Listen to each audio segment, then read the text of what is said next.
All right, ladies and gentlemen, welcome, welcome, welcome. Thank you guys for being here. Some of you did not listen to my instructions to get, I'm just messing with you. No, you can take your time and get to your seats, but welcome to the 2022 Texas Radio Hall of Fame induction ceremony. We are so glad that you're all here, safe from the tornadoes that we all had to run away from yesterday. I know the weather was a bit squirrely, but we're so glad that you're here and that you're safe. A few things I want to hit before we get this show on the road.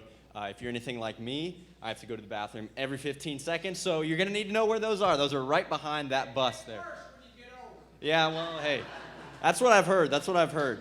They're right there behind that golden green bus right there, men's and women's restroom for you guys. If you're looking for some cool merch to take back home, show off to your friends and family, we've got that for you too, right there in the back corner behind the ESPN truck. Pretty hard to miss. We've got Texas Radio Hall of Fame shirts from this year, and I think a few from last year as well as some waters back there if you're feeling thirsty. In the event of a water landing, there are life vests underneath your seats. Just wanted to see if anybody would look under their seat. Everybody passed, so good job. I hear the crickets there. Thank you for that. In the sake of time, I would like to introduce to the stage the executive director, Doug Harris.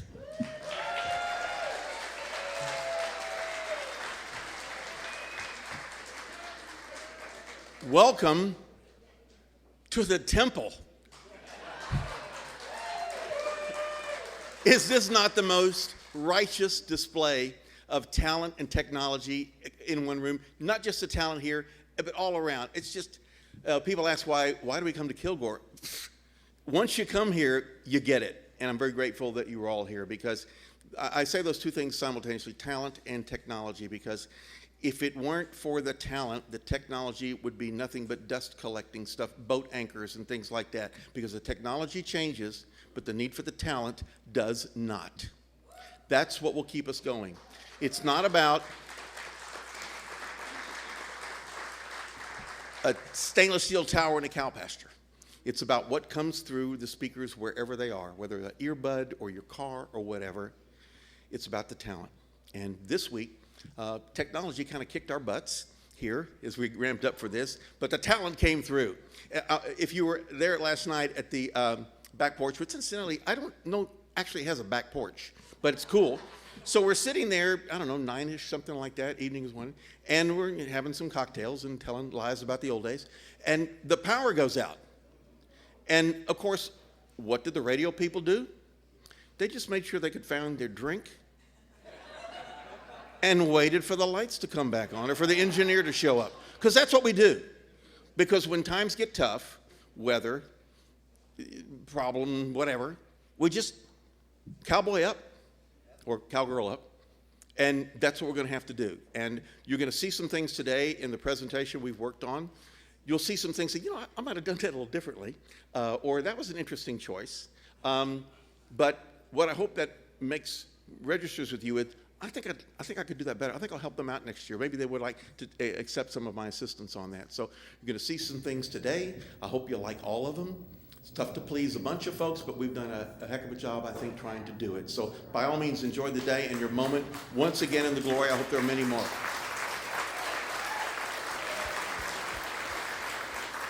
Of our 20 inductees this year, over half of them are still working in broadcasting.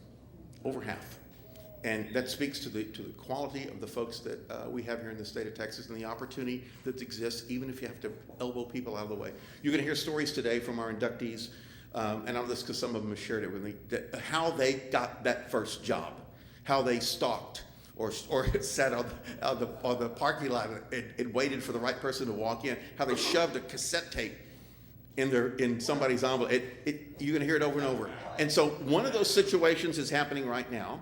And that is this gentleman lurking back here. This is Grayson Hart. Grayson Hart is an aspiring theater actor. He's also doing some voice acting and working with the very talented and amazing Ray Schillings of the Radio Lounge, who's right back there, who did an amazing job in helping with the production today. And so we're giving Grayson his shot today in a room full of, supportive but nonetheless critical radio people, right? And the arrangement I made with him was work all summer for free, and you get to do this. I got a hell of a deal. I'm not sure he did. So be patient with Grayson today as he gets his sea legs, and let's get the party started, because I'm confident nobody came to hear from me today. Thank you. Much love to all. Enjoy the moment and come back to the shrine.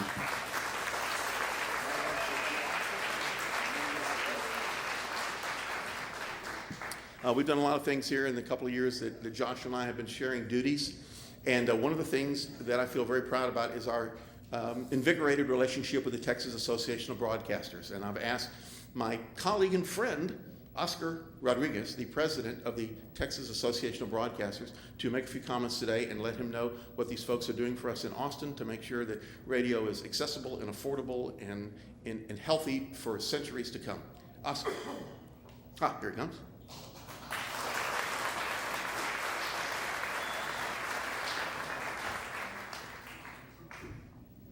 Good afternoon and welcome. I'm not sure anybody came here to hear me talk either today, but thank you for that. I do appreciate it. You will get that check in the mail. I'm always delighted to be in East Texas. East Texas for TAB is considered the land of the giants. It is the East Texas Mafia, as the old radio guys, as they call themselves, that really built the association over the decades. But for the record, it was a West Texas radio broadcaster from Midland that actually organized the TAB. So I also feel like I'm in the land of the giants here today because I get to be with some of the fun people in the industry, the people on the right side of the microphone. And I unfortunately, well, really fortunately, because I love it, I work on the boring side of the industry. But it is full of challenges. So TAB's primary reason for being is to protect our industry's public policy interests before state and federal policymakers and the FCC. And you can imagine it can be quite a challenge. But TAB has been extraordinarily effective in ensuring that we have a good, strong, robust regulatory and economic climate for our industry to continue to do the great work that it does, even as the media marketplace continues to evolve in extraordinary ways that none of us saw coming, really, 30 years ago. And that is really reflected in a whole number of different ways. We've killed an ad tax more times than I can count now. We have made sure that our tax policy reflects the hard and good work that you do by ensuring that radio and television broadcasters enjoy the same kind of tax treatment as other industries do in this state. And that came as a surprise to the policymakers, but when they saw it, they got it. We have done a number of things in terms of killing bills and passing legislation to protect particularly radio's interests, especially as the music marketplace has changed. Our biggest challenge, continuing challenge in DC, is of course trying to keep the international record labels from convincing Congress to force local radio stations to pay yet another music royalty on top of the hundreds of millions of dollars that the industry already collectively pays each year to musicians. And I'm proud to say that Texas has historically and continues to lead the country in the number of co-sponsors of legislation to forestall such a policy. This current session in Congress, we're especially engaged in trying to establish a somewhat even playing field with big tech industries like Google and Amazon and Facebook that are really draining so much revenue out of the advertising ecosystem that is so critical to sustaining our businesses. And I'm pleased to say that, and I know this is not political, it's policy, pleased to say that Senator Cruz, just a month or so ago, proved to be extraordinarily responsive to our entreaties and helped us advance the major legislation to the full floor of the Senate for a vote on that. So more good news to come on that, we hope. And of course, in the state legislature, we're always fighting for open government, and again, fair tax policies, and so on. And it's extraordinary to see how the record labels have tried to reach into even state policy to try to thwart our efforts at the federal level. The TAB is powered by a small team of 7 people working tirelessly on behalf of the 1,300 plus radio and television licensees to the state of Texas. Texas has more local radio and television stations than any other state in the country. And we're very proud of that and proud to serve you. I will say that every year presents its challenges. And sometimes we know what they will be, and sometimes we're surprised. But we are never surprised by the extraordinarily good work that local radio stations and television stations do for their communities. One thing that TAB has been doing for more than 20 years, actually almost, 25 years now, is trying to document, put a dollar value to the public service that local stations provide their communities in a variety of ways, including in instances that began last night and will continue for the next few weeks to help this community recover from the storms. And over that time period, we've documented well more than $6 billion in public service that local broadcasters have contributed to the Texas communities.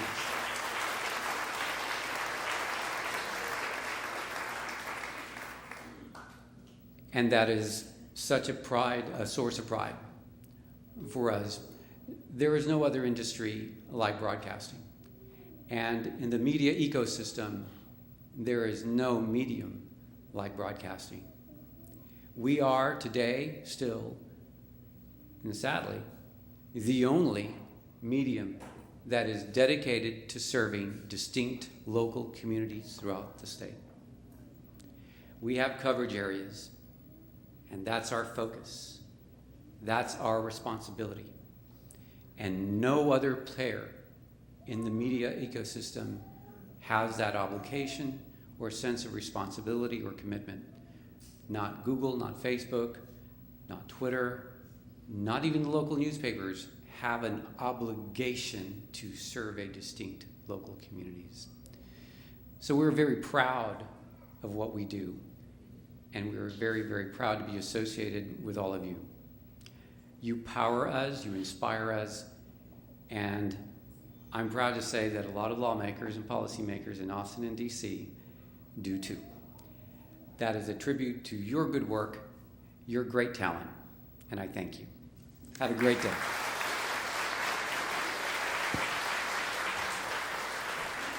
Thank you so much for that.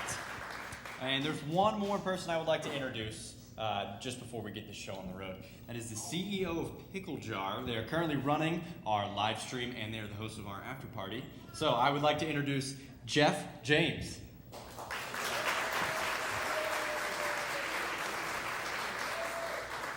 Well, I know nobody came to hear me talk tonight, except for my mom and dad who are watching on the live stream.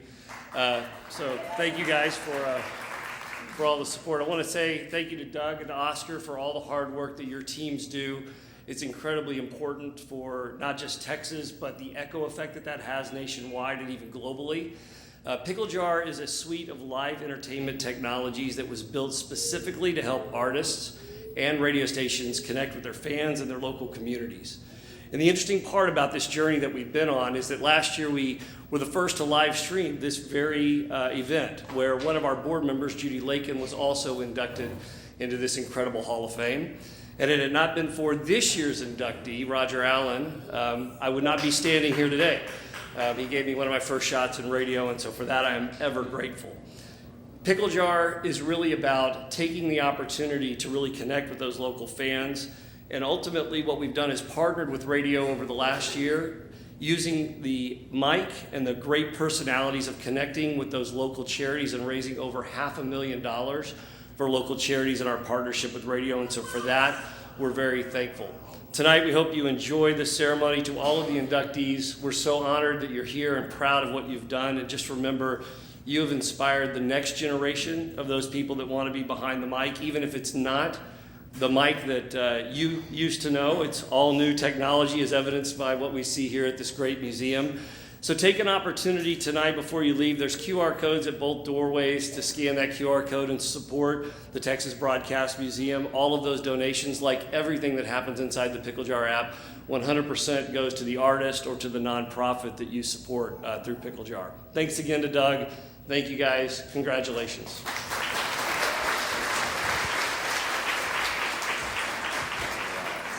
All right, thank you so much for that. And on that note, let's start recognizing these incredible folks over here like we all came here to see. How about, all right? So, right off the bat, the Texas Radio Hall of Fame would like to honor Debbie Alcacer.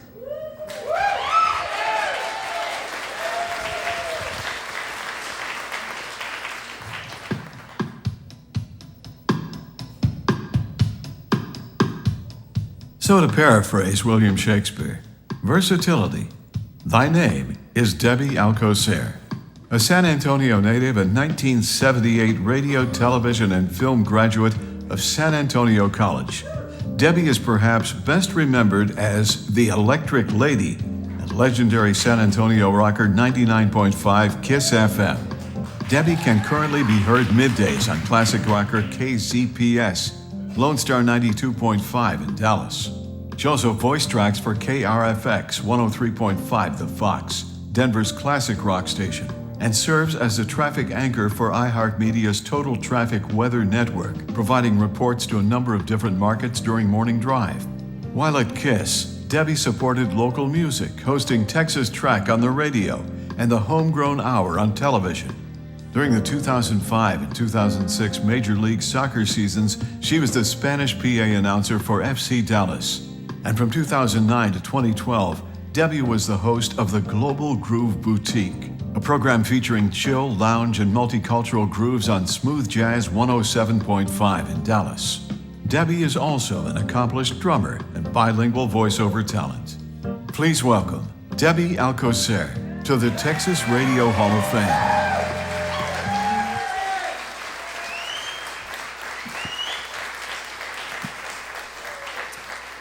Thank you so much. Thank you for this incredible honor. 40 plus years later, and I'm still working in the medium that I love so much, radio. Doing it out of Denver now, but as you can well imagine, over a 40-year career, there are a lot of people to thank, and I'm not going to get to everybody, but I do want to make mention of that very first program director who hired me in 1979, and that would be Mr. Oppenheimer, KBFM Edinburgh in the Valley. And I got that first job via the radio, television, film department at San Antonio College. So I'm circa 77, 79. I am proud to represent San Antonio today, and I want to say thank you to Mr. Oppenheimer, also to the program directors who have hired me, fired me along the way, and have inspired me and coached me along the way. So in San Antonio, thank you, Tim Parker, Greg Stevens, Trip Reeb, Virgil Thompson.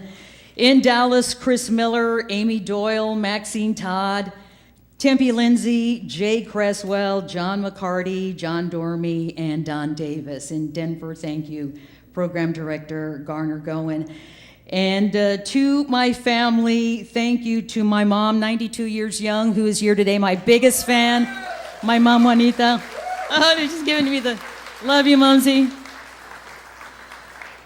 Also to my sisters, Diana, Desiree, and Bertha, and also to my brothers, David, Daniel, and Douglas, and my dad, Douglas and my dad up in heaven. So thank you so much for this award. As Carlos Santana would say, peace, light, love, joy.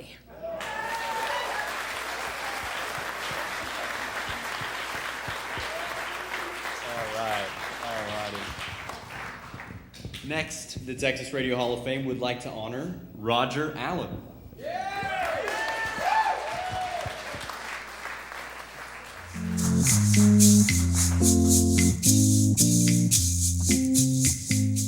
Roger Allen was bitten by the radio bug when he was just a teenager, while hanging out at San Antonio stations KONO and KTSA. He would answer the request line and sometimes announce high school football scores.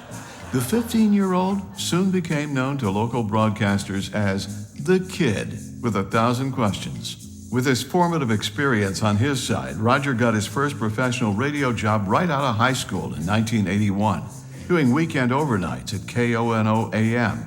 Next year, he went to KJ97 for weekends, then nights at KTSA, and swing at KLLS. In 1984, he snared the afternoon drive slot on KITY, later moving to KSMG Magic 105.3. In 1986, Roger was back at KTSA, soon after named Assistant Program Director at sister station KTFM. Meanwhile, he returned to his studies, earning an associate degree from San Antonio College and a bachelor's degree from Texas State and a master's degree from University of the Incarnate Word. Further horizons beckoned, and Roger moved to Dallas in the late 80s, working as an on-air personality on the Satellite Music Network's all-hit radio format.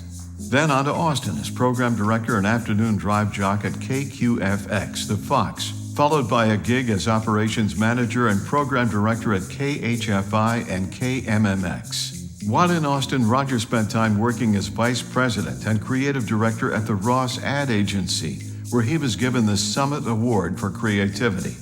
Later, Roger left Texas to become director of programming for country station KUBL, K-Bull 93 in Salt Lake City. But Roger couldn't stay away from home too long, and in 1998, he returned to the station where it all started for him, KONO, this time as program director for both the AM and FM stations. He held the post for 21 years, adding to his initial duties by becoming operations manager and program director for Cox sister stations KCYY and KKYX. Currently, Roger is vice president of operations for the Houston-based Lifestyles Unlimited radio network. He also serves as a programming consultant for the Ranch Radio Group in the Texas Hill Country. Won't you please welcome Roger Allen to the Texas Radio Hall of Fame.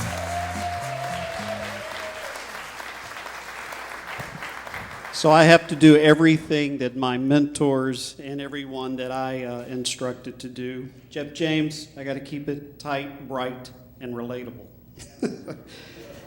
It started with a God-given talent and passion for radio. I get emotional at these things because I'm not one to get up and talk about myself a lot, so I'm going to try and power through this. It continued, my love for radio, as I grew up through my parents' love of music. Listening to AM radio and all the songs that we would sing along with. I'd sit in the back seat of this Malibu and sing along with them, and then later a 72 Gran Torino in Memphis, Tennessee, where I woke up to go to school, hearing Rick Dees, George Klein, some phenomenal talent on RKO radio and other stations. We would come down to San Antonio every summer to see my aunt and uncle and cousins. And that's where I got to hear great radio every summer coming down here at the Mighty 1190 in Dallas, the Big T, KTSA in San Antonio, and of course Kono that you saw up there on the stage. Met some phenomenal people, made great friends with folks that took the time to take me in, let me hang out like the announcer said there at the radio stations, and just let me learn. Bruce Hathaway was one of those. Charlie Parker, known as Charlie LaCroix, who's at WAI in San Antonio now, he was one of those top 40 talents that took me in and let me learn the craft of radio. Later, I would go on to work at KITY, the sister station, and a guy who we lost during COVID, Rob Tubies Stewart, was another program director that gave me a chance and believed in me when I was at Mission Broadcasting there.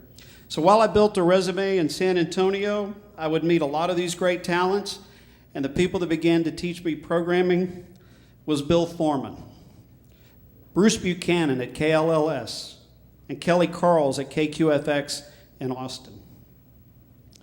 As it mentioned, I went to a few other places, and I came back to San Antonio, and In fact, when I was in Austin, that's where I met Jeff James. He reminded me of me. He was like a mini me. He came in with all this enthusiasm that I had hanging out in radio, and I'm so proud of him and what he's done. So I just had to give a shout out to Jeff for that. It's been a phenomenal ride. It's been incredible, and there's so many people to thank along the way that have been in leadership or have allowed me to lead them. I want to thank my Lord Jesus Christ.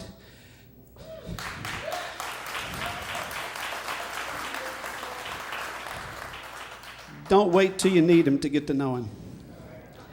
I'd like to thank my family and my friends who are streaming and watching this today, and I appreciate it. Great folks like Beverly Ray, Steve Casanova. These are some of my staff members. Jay Ramos, people that have preceded me.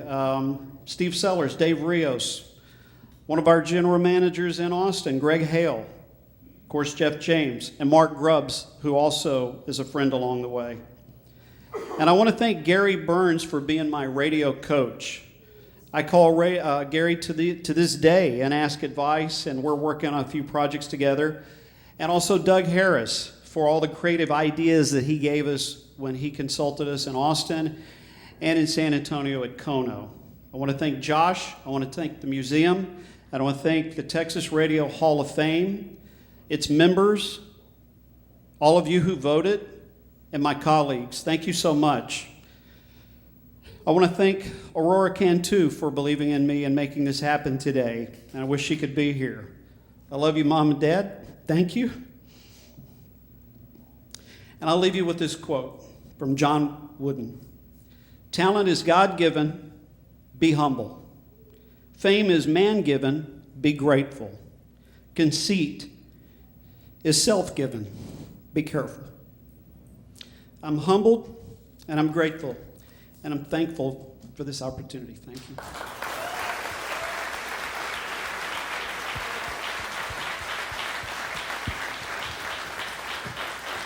Congratulations. Congratulations. The Texas Radio Hall of Fame would now like to honor Joe the Godfather Anthony.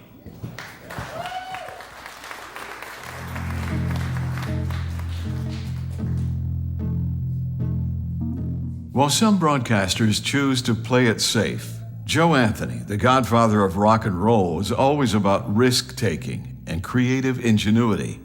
First at San Antonio's KMAC, then at 99.5 KISS FM, he introduced a generation to hard rock and heavy metal.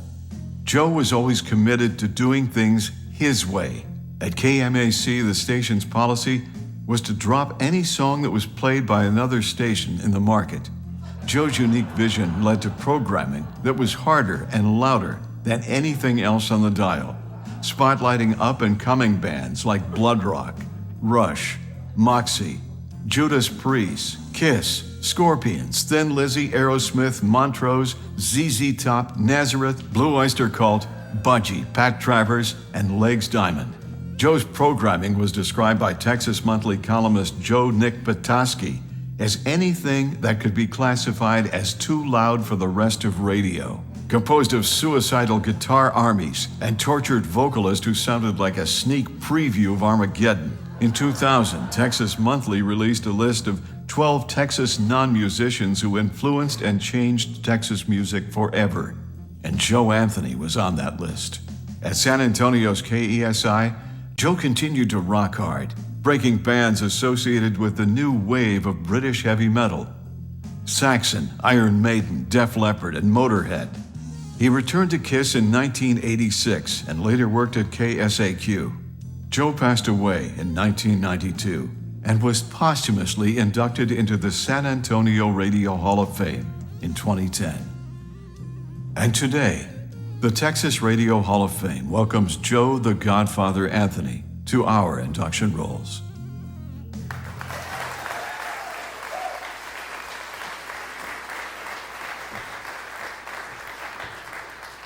Good afternoon, everybody. This is my sister Malin. My name is Janice. We are Joe's nieces. We are very, very honored for this inductee ceremony, for everybody that got a hold of us and everything. Again, Aurora Cantu, I think she's the one that filed for this. Mary, and of course, Doug Harris. Should I say more? We all heard it. So we just want to thank you, and thank you, the Texas Radio Hall of Fame. Thank you very much. Thank you.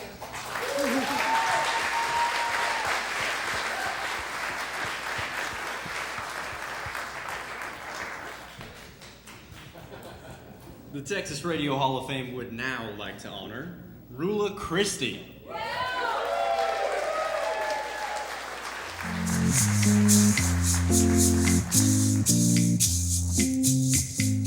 Rula Christie always thought she would end up running the family business. And why not? Her family owns Christie's Seafood and Steaks, which has been a hallmark of the Houston dining scene for over 100 years. Rula was in college, looking at a career in the hospitality industry, until fate intervened. One night at Christie's, there was a run on strawberry shortcake, and Rula was dispatched to replenish the depleted strawberry stash. While on her mission, she was listening to KRBE on the car radio and heard Paul Cubby Bryant asking his listeners which restaurants in Houston delivered, since he was tired of eating pizza for dinner every night. Rula called the station, and arrangements were made for her and her sisters to bring Bryant a seafood feast from Christie's. After delivering dinner, the Christie siblings were given a behind-the-scenes tour of the radio station, and that's all it took. From that moment on, Rula says, the fire was on for radio. Rula soon got a job taking requests at KRBE, which led to positions as a board op, followed by weekend swing, overnight, and evening air shifts. She accepted an offer to co-host the morning show at Philadelphia's WIOQ Q102 and spent 3 years in Philly before returning to Houston, first with KHMX and then back at KRBE. For almost 20 years, the Rula and Ryan Show has been a staple of morning drive in Houston. While continuing her duties at KRBE, Rula also hosts Weekends with Rula, a nationally syndicated program mixing pop culture and entertainment news with conversations between her kids and her mom. The show is syndicated by Westwood One and airs in more than 50 markets. And today, the Texas Radio Hall of Fame has a new member. Please welcome Rula Christie.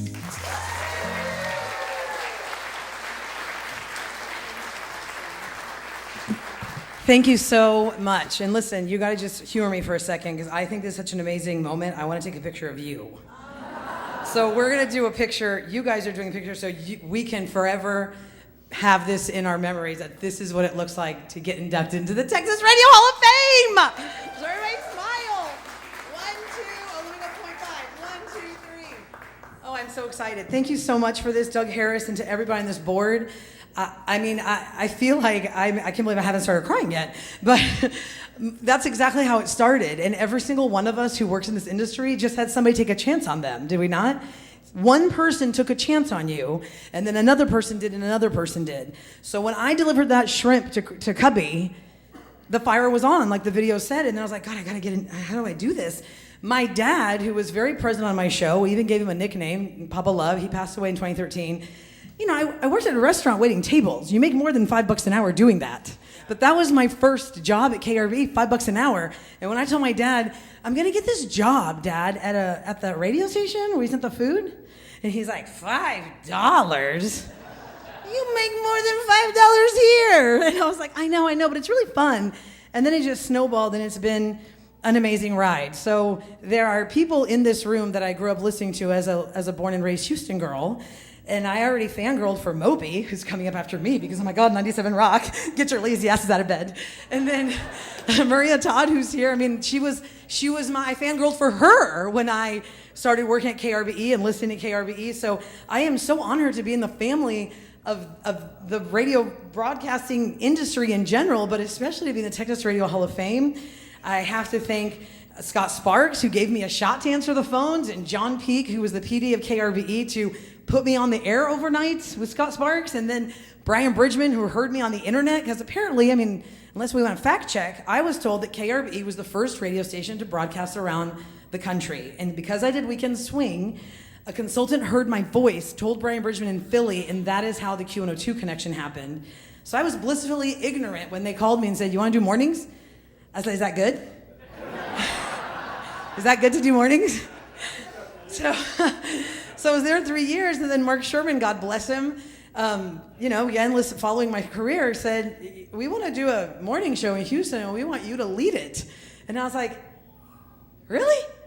Because the girls always go second. But I get my name first. So it was born. The Rule and Ryan Show was born in 2003, and I can't thank Mark Sherman enough. He is a gem of a man. And then it went on to Pat Fant from Cumulus, who then, Pat Fant, shout out to you, Pat Fant. I got KRBE, the Rule and Ryan Show on KRBE in 2006. Leslie Whittle is a goddess in programming, and she has been the program director there for 22 years. Leslie, God bless you. I love you and Mike so much. Broadcasting king and queen also. And Alex Catalago, who's our GM, and my whole show. I mean, if you've listened to the show, all we want to do is just make somebody's day better. And people look to us for our stories to help lift them up in their darkest days and their happy days. And I have lived my entire life on the radio. I've lost my dad. I've gotten married. I met my husband, Tassos. I've had my babies on the radio. Went to labor on the air in the studio. And my family is here. My kids, Evie, Alexandra, Eleni, and Matthew Jimmy are here. My brother-in-law, Marco, is here. My family's watching on the stream from everywhere because they live everywhere now. And I love my family so much. And I love my husband, Tassos, for letting me, he tolerates my chaos when I talk about him on the radio. And not a lot of spouses are super cool about that, but he also has a broadcasting background, so it's been amazing. And I love, love, love my team. Producer Eric Rouse should definitely be in the Radio Hall of Fame at some point. I'm going to lobby for that because he is, as we all are, radio geeks at some point, but this man is a god in producing morning shows, and he is a best friend of mine, and I love him so much. I said he's my ride or die in radio. And we just have such a good chemistry and a good team. And I just want to thank you all so much for putting me in this class. And I thank you all for what you guys do, because I have also been affected by the things that you guys have said, as people get affected by what I have said. And I have always said to people, it just takes a second to make somebody's day turn around. And we have the power of that mic. So use it wisely and just be better. When you know better, you do better. And I hope I didn't forget anybody, because I feel like I did, but I didn't really write it down. I just made a note. I'll just hang around as long as you let me, and as long as these pipes work. Thank you so much. Follow me at Radio Rula. I will follow you back, because you can follow my chaos there. Love you guys. Thank you.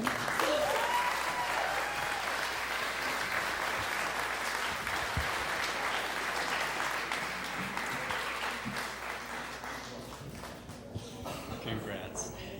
Next, the Texas Radio Hall of Fame would like to honor James Moby Carney.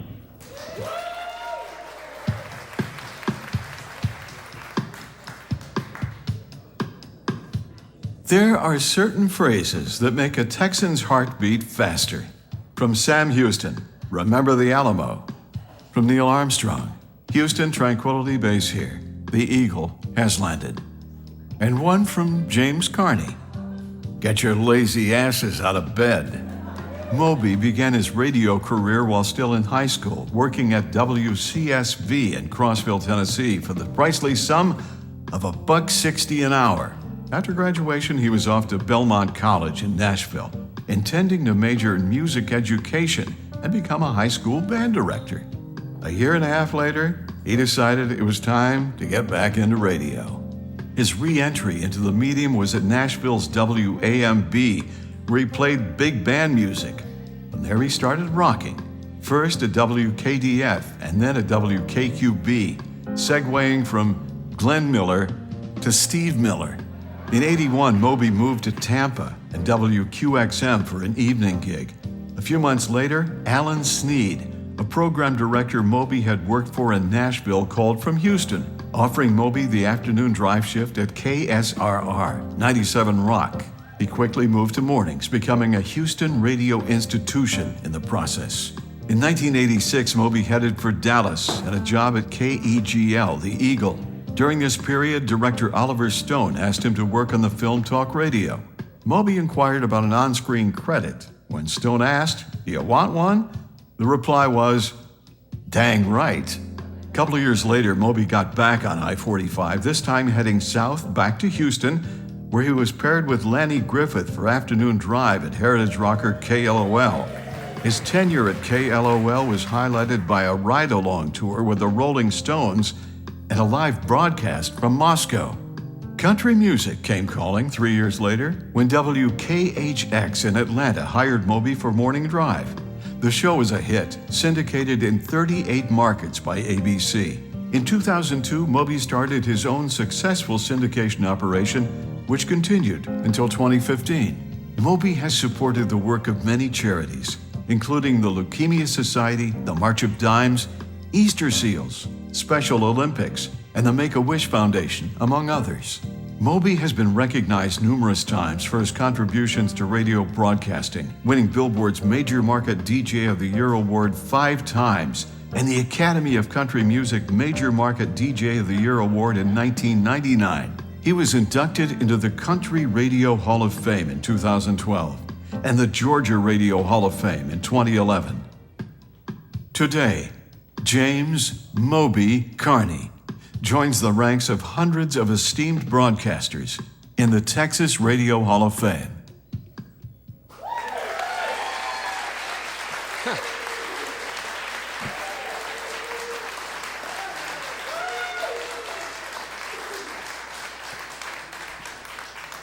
I'm really glad somebody before me got emotional because I will melt. I do. Thank you all so very much for that warm welcome. Old friends, I see faces that haven't seen in years, many names of faces I've seen for years. Damn, I forgot your name. Is that okay? But thank you for the warm line. There are more thank yous than I can ever share in this venue, but if I don't do it now, when? Pat Fant is somebody I'd like to thank. He was, yeah, I know. Anybody here been fired by Pat other than me? Okay. You know what? Screw him, we're still here. Oh, it's okay, Pat's still here too, I'm sorry. You know what, the funny thing is though, it's been such a long time since we've seen each other. Some of these people I've worked with before, we recognize each other, but trying to remember their names is a problem. But this confirms the undeniable fact that getting older ain't for wimps. Y'all, some of you know that's true. The only ones that were giggling to themselves are going, yeah, that shit's right. Now, as I think back on my Houston resume, it would begin with Alan Sneed and Jeff Trumper at the 97 Rock at the start of the 80s. Trumper was my first boss. God, what a great guy he was. I didn't know he was 26 years old at the time, the general manager in market number 4. He wouldn't tell anybody how old he was. We found out later. Dang. Good, great guy. Trumper was my first boss here in Houston, all the way to Pat Fant at KLOL. My final GM, Pat was. My last rock and roll, by the way, was Pat Fant was general manager at KLOL. Excuse me, I lost my. I shouldn't be this old and trying to. If I hadn't started drinking, but. Okay, but I came to Atlanta in '91 and went to country music. And people always told me, said, Moby, you ought to move to country. You'd be great at country. So listen to you. I said, well, I know I sound country, but I'm doing great in rock and roll because I've been number 112 plus on several radio stations. And I thought, why should I leave rock and roll? I'm doing great in country. Okay, but I'm doing great in rock and roll. But then I got the opportunity to go to country music. Okay. Well, I can't let this event pass without acknowledging, and this is important, the most beautiful woman that I would not have survived without. My favorite wife yet. The very patient, oh God, the very patient and almost perfect, sweet Mary Beth.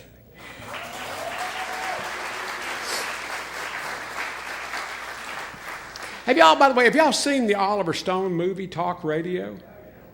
That's me. I was there. Oliver Stone was listening to me on the air, and he called and wanted to have me for lunch. So I went over and talked to him, and he wanted to put me on Talk Radio, the movie Talk Radio. And I said, I'd ask him. I said, well, do I get a credit? At the end. He said, do you want one? I said, well, hell yeah, I want one. Big letters, come on. Newscaster, announcer, Moby, rent the damn movie. Yeah, boy. Mine's the first voice you hear on that too, by the way. Go rent it. Hey, boy. I try to keep up. I should never have written any of this in hand. But there's so many stories that I could share with you. Oh, the Moby battering ram. Oh, shit. Ask the Houston police about that. Some of the old officers will remember it. The Houston Police Department, it was a Moby bumper sticker on the front of the tool that the police would use to knock down doors with. So somebody would be sitting there smoking a joint on the couch and the door would explode and here come a Moby sticker out of it, 90 miles an hour. You got to admit, that's kind of cool. I think they're probably out of prison by now. I never heard from them. Oh, the Oliver Stone Movie Talk Radio. We talked about that. Mine's the first voice you hear. So many stories I could share with you, though. Catching for Nolan Ryan in the dome, that was a cool thing. Pow, I'd be trying to squat and be agile, God, and I'd throw the ball back to him, and he'd have to run off the mound that way to catch it, and run off the mound that way to catch it. Because I know it's hard to believe looking at me right now, but I'm not extremely athletic. And it ain't that damn funny, it's true. Catching for Nolan Ryan. Anybody in here other than me caught for Nolan Ryan? Hands? I knew it. And going to Germany with Jim Kelly from the Houston Gamblers at the time, and then with Buffalo Bills. Yeah, fine. I'm just not much of a jock myself. But Jim Kelly went to Germany with us, which wonderful. Now I've lost my place. I'm sorry, I've done that 2 or 3 times, and it ain't over. But listen, when I'm talking about my Houston days, the thing that comes to mind, and I'll never forget it, some of you might remember it with the Houston history, the night we killed Glenn Campbell. Yeah, it's funny now. There were some lawyers thought it was funny then. Oh, boy. But anyhow, I was riding around at night, 2 o'clock in the morning, my buddy Bill Moffitt. Anybody here remember Moffitt? Okay. Moffitt, God almighty. And Michael Stevens. And we were riding around one night and we decided we'd kill Glenn Campbell. And you do that on the cell phone with an overnight girl that's working on the weekends and she don't know her ass from a hole in the ground. And she ain't gonna check, so you call her on the phone and go, yeah, how old was Glenn Campbell anyhow? I think the statute of limitations has run up on this now, and I'm not going to get, I don't know if she's still in radio, but, and then how old was Glenn Campbell anyhow? She said, was. I said, oh yeah, you haven't heard? We were just watching MTV, and this was a harmless joke now. We meant no harm to anybody, but a harmless joke. But the weekend overnight jock we was listening to, and I'm not going to mention her name right now because she is litigious. She will sue my ass again in a heartbeat, and I don't want to deal with it. And trust me, neither does Mary Beth, do you? But anyhow, we called her on this Houston station, and she answered on the first and second ring because it's 2 o'clock in the morning. There ain't nobody calling that request line at this oldie station, but anyhow, she answered on the first and second ring. I said, yeah, I want to find out with you, how old was Glenn Campbell anyhow? She said, was. I said, oh yeah, we were watching TV a while ago, and they announced that Glenn Campbell had died. Well, did she check with anybody? No. What she did was at the end of whatever song she was playing, she got on her microphone and she said, we have unconfirmed reports that Glenn Campbell has passed away. And my buddy Bill Moffitt, he hands me his cell phone and says, here you go, Moby, confirm it for her. I said, glad to, Bill. So I took the phone. God, radio was fun then. But he handed me the phone. He said, Bill did. He said, here you go, Moby, confirm it for her. Okay, she answers the phone. I said, me and my wife were listening to you just now, and we heard you mention that Glenn Campbell dying. I said, yeah, we was on watching MTV a little bit ago, and they said Glenn Campbell had died. He was 49 years old. He was at his home in Galveston.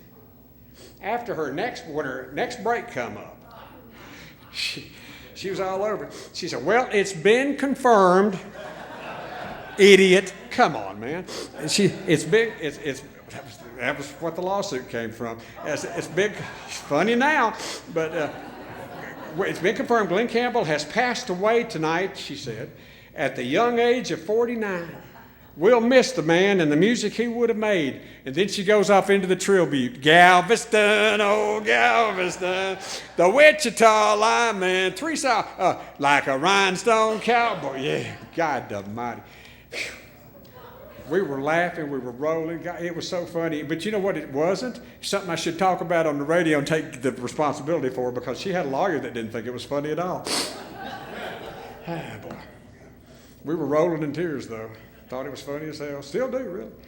Monday morning, I didn't mention it on the air Monday. I called Paul Harrison. Is he still around with the Houston Post? Reporter with the Houston Post. I called my buddy Paul Harrison, and I told him what we had done. And it was the subject of his column the next day. I didn't mention it on Monday. On Tuesday, I was all about it. But by the way, Glenn Campbell was on the Arsenio Hall show a few months later and walked over and sat down on the couch with Arsenio. And Arsenio said to Glenn, said, "You know, Glenn, you look pretty good for a dead guy." And I hollered at my television, said, hey, I did that. That was me. It was me what killed Glenn Campbell. God, it was so, boy. I was proud of myself. And I didn't mention it on Monday's show because it was a good story and I wanted to get it in the paper. But on Tuesday morning, it was the subject of Paul Harrison's column in the Post. Tuesday afternoon, it was an ongoing bit on the KLOL show, on the Moby show on KLOL. I was doing afternoons at the time. Probably either part of the worst and the best things that ever happened to Pat Fan. I'm just, oh boy, we had a good time. By the way, if you, let's see, for this evening, I was asked to recall the story from those days, and that's one I thought I could share with you. And I'll let you know next year if I get sued again. If you attend this event next year, and they say, "Where's Moby?" you'll know me retelling that story didn't sit well with somebody. Oh well. If that ends up being the case, this ain't my first rodeo.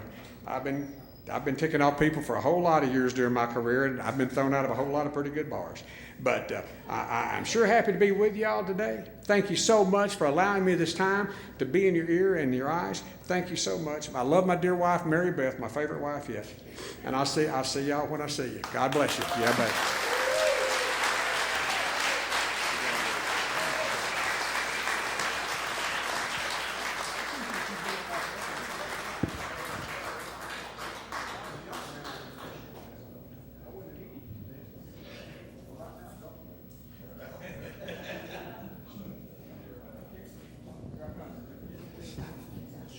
Alrighty. Next, the Texas Radio Hall of Fame would like to honor Dean and Raj.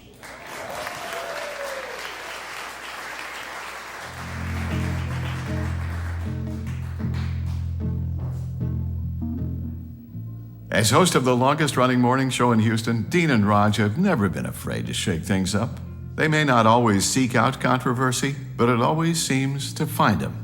Dean Myers and Roger Beatty arrived at KKRW The Arrow in the late 90s after a headline-grabbing stint in Denver. For over 2 decades, they entertained Houstonians with features like The Birthday Scam, Dead Chick in the Envelope, and song parodies from the Dean and Raj Singers.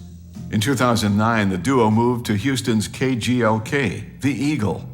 Their mission is to make the drive to work as tolerable as possible. As Raj once said, "When we go on the air, we realize there are a number of our listeners that are really dreading going to their jobs. And this is the truth." To which Dean added, "We always said that if we could make just one person laugh out there, we would be fired because it's not enough." Well, today it is enough. The Texas Radio Hall of Fame welcomes Dean and Raj.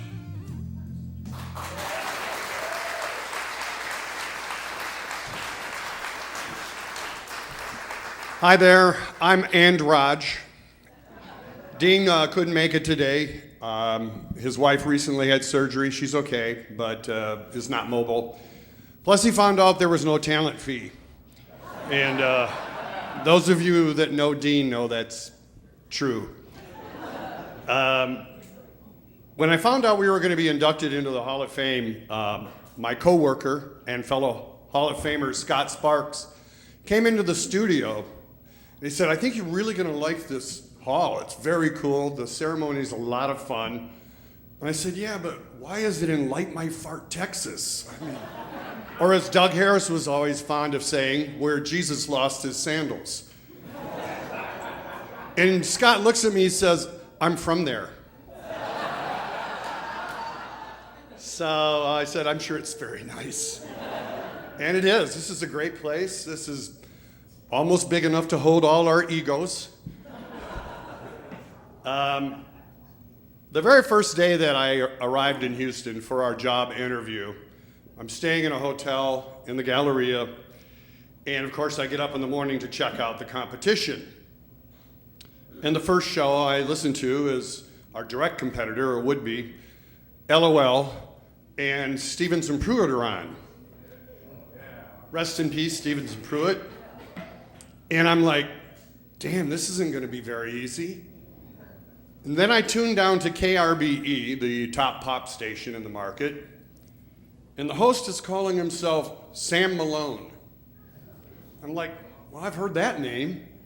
And at that very moment, he's doing a radio interview with Ted Danson.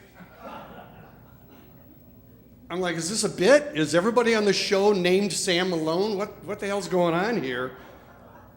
Will the real Sam Malone please stand up? Please stand up. We all have a million stories, and I'm not going to try to tell you all our stories, because everybody here are here for a reason with all your great experiences. And there's a lot of people to thank. First and foremost, my beautiful wife, Amy, who's the funniest person I know, and I steal all my stuff from her. That's part of the deal. It's in the license. The people that brought us to Houston, which are, and two of them are here. I haven't seen them forever. Dusty Black, Dave Dillon, Frank Carter. They, I think Frank had known somebody in Arizona where we were working in Phoenix. And we were on the beach at the time, which is hard because we're in the desert. And the programmer, whoever it was in Phoenix, said, you should check out these two guys. Sometimes they don't suck. And Dean and I turned that into a career, not sucking all the time. And then, of course, being hired over to the Eagle by Mark Cretion and Johnny Chang, who had the wisdom to realize if they couldn't beat us, they should just hire us. So and we're still there at the Eagle, amazingly. I don't know.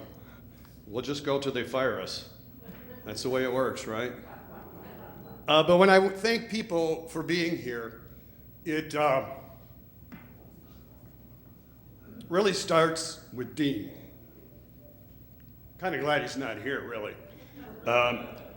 We taught each other a lot. It's been a marriage, you know how that works, right? And so we've been together over 30 years. And he taught me a couple of things. The biggest thing he taught me was how to say no. Dean is great at that, a hard no. And I mean to everybody, consultants, to programmers and management. Now that gets tricky. You have to make them think you're saying yes, but then you just don't do it. You got to massage that. But most of all, to sales and promotions. Sales, God bless them, they bring us the money, right? But you can't hedge on that. When they come in with an idea, if you say, well, let me think, maybe that works. The next thing you know, your ass is in a dunk tank, in a thong, and a gag ball. You know that's true. So the changes that all of us have seen in the many years we've been in radio, from these studios here to the equipment we use now, freaking social media. Oh no, it's not good enough just to do a radio show. You've got to FaceTime, Instagram, TikTok, Diddy, Twitter. Showing my age a little bit. But in the end, it's, I'm what I was when I started in 1980, and it's just a DJ, and I'm proud to be here with you. Thank you very much.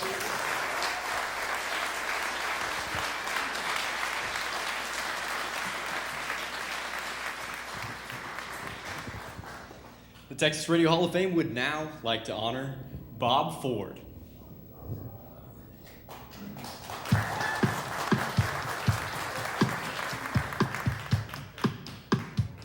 The experience of attending Catholic school has been blamed by many people for many things, but rarely has it been credited as the inspiration for a career in radio. It was at the St. Patrick's School in Galveston that Bob Ford, a self-described ham, began reading aloud to his class in first grade. Later, he did readings at Mass every morning, continuing all the way through high school. Bob recalls, I was so enamored with the sound of my voice reverberating through the massive church. Bob's big break? No, we're not talking about a ruler on his knuckles. Came at the age of 15 when his homeroom teacher, Sister Mary Grace, set up an audition for him at Galveston's KGBC. Bob got the gig and began learning the radio business, coming in on Sundays to sign the station on the air after carefully warming the filaments and firing up the transmitter. In 1973, Bob was hired by Galveston's top 40 station, KILE, and worked there until he finished high school. From there, it was on to a succession of Houston radio stations, starting with weekends and then overnights at KXYZ. Then it was on to KAUM, which later became KSRR Star 97 before morphing into 97 Rock in 1982, with Bob inaugurating the new format by playing REO Speedwagon's Roll with the Changes. After several years at KSRR, Bob made the move to classic rocker KZFX Z107, where he did nights and middays. He worked for a year at KLOL before returning to KZFX, where he was later paired with Crash Collins from Morning Drive in the early 90s. While continuing his radio career, Bob began working part-time at Bill Young Productions. This led to his own production studio and imaging jobs with Home Sports Network, Prime Sports, Fox Sports Net, and SiriusXM. For the past 29 seasons, Bob has been the voice of the Houston Astros, first at the Astrodome and now at Minute Maid Park. And today we celebrate another inductee into the Texas Radio Hall of Fame. Please welcome Bob Ford. Hi, sorry I'm unable to be there in person with everyone today. First off, I'd like to thank everyone that had their trust in me and voted me into this prestigious honor, as well as thanking all of the directors for the Texas Radio Hall of Fame. I'm unable to be there today because I'll be in Houston, and the first pitch of Game 6 of the World Series happens here in just a few hours, so that's where I am. You know, there's something to be said about being the kid, the youngster at almost every radio station I ever worked at in my career. From the first time I opened the mic on that old Gates Yard console at KGBC in Galveston in March of 1973 at the age of 15, then graduating high school a couple of years later and moving up to the relative luxury of the ABC O&O in Houston, KXYZ AM, in the summer of 1975 at 17 years old. And then 6 months after that, it was my first foray into full-time radio at KXYZ. And at the time, I was told I was the youngest disc jockey ever hired full-time in the Houston market. I will forever be indebted to all the men and women that guided me and took me under their wings and showed me technique and love and respect for this craft that we have chosen. I would also be remiss in not thanking the legendary Bill Young, who called me on the request line at 97 Rock one Saturday morning when I was doing breakfast with the Beatles and asked me to come over and chat with him after I got off the air. He hired me that afternoon and mentored me while he was paying me for the next couple of years working with him in his fledgling studio back in the early 80s.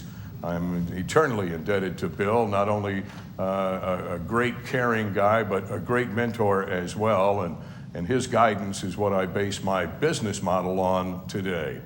I would also like to thank my morning show partner, Crash, who really got me interested in radio back in 1970, 1971 when he was a disc jockey on KLOL in Houston. I was 14 years old at the time and would listen to Crash and I would think, man, this is what I want to do when I grow up, because he sounded like he was having so much fun. He and I did hook up to do the morning show on KZFX Z107 in Houston back in the early 90s, and we had a blast together. We worked together on the morning show for a couple of years, and Crash turned out to be the big brother that I never had. I would also like to take this time to thank my dear wife, Pam, who we lost to COVID last November, for being not only the love of my life, but the inspiration for me in all of my years in radio. For the many nights that she would curl up in the corner of the control room and go to sleep while I was on the air, and then move to the corner of the production room after I got off the air until I finished all of my work. I know that she's looking down, smiling upon us now. sorry I'm not able to be there this year to visit with everyone and share some memories and maybe a couple of hugs or two. This is a great industry that we have, and this gathering by far is perhaps the only time every year that we get this chance to get together. Again, congratulations to all of my fellow inductees. I wish you safe travels home, and God bless.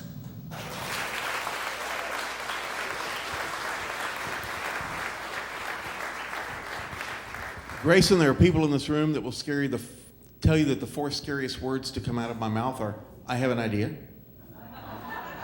May we ask all of the ladies and gentlemen previously inducted in the Texas Radio Hall of Fame to stand so that we may recognize you.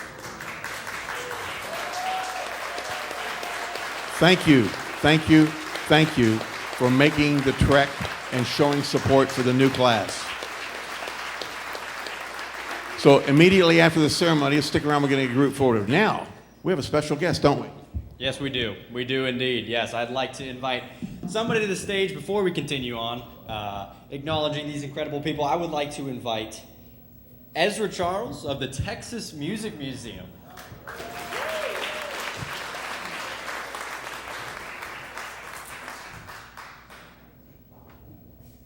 Well, I'm not an inductee, but I'm here to tell you about a meeting we had earlier today, a momentous meeting in the history of Texas music tourism.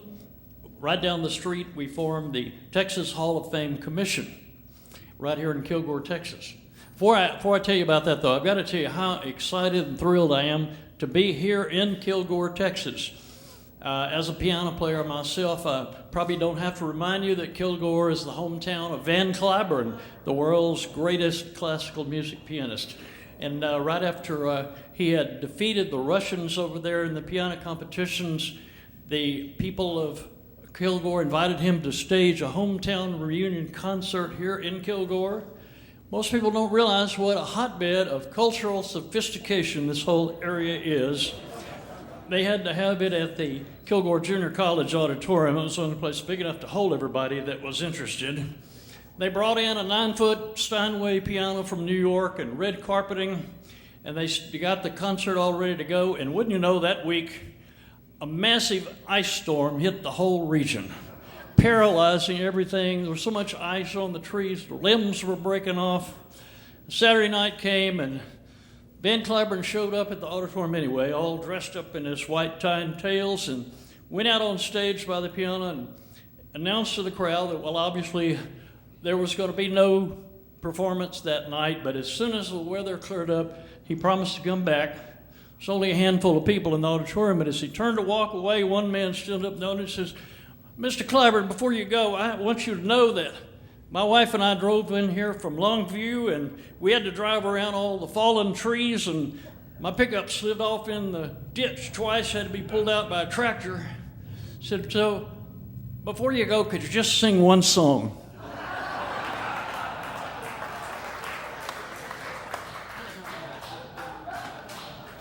Anyway, today we formed an organization called the Texas Music Hall of Fame Commission.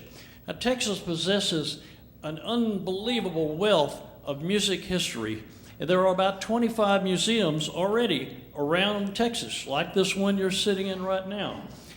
And we have united all of these museums under one umbrella, and we are going to form a commission to promote all of these museums and set up what we call the Texas Music History Trail, which will be a map around Texas. People will get information on how to travel from one museum to the other. And in addition to that, after the first of the year, we're going to announce the location of the Texas Music Hall of Fame to be built in Houston.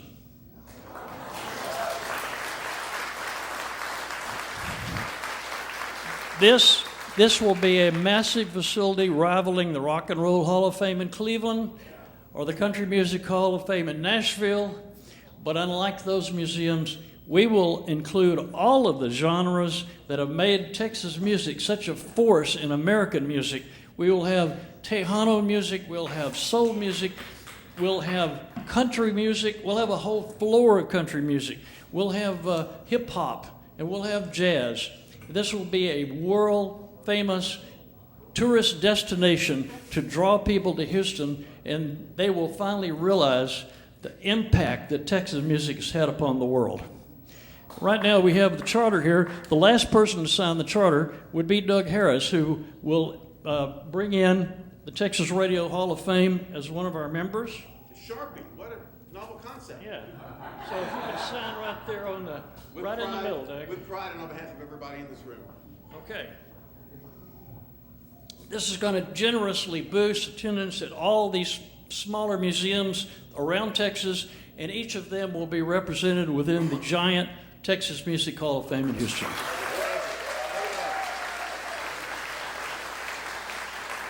We have plenty of brochures and cards here. If anybody wants to pick one up on your way out, you'll be astounded what this means.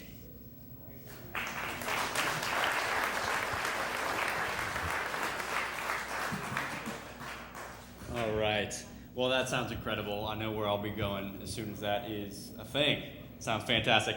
But let's continue on honoring our inductees here. The Texas Radio Hall of Fame would now like to honor Harmon and Evans.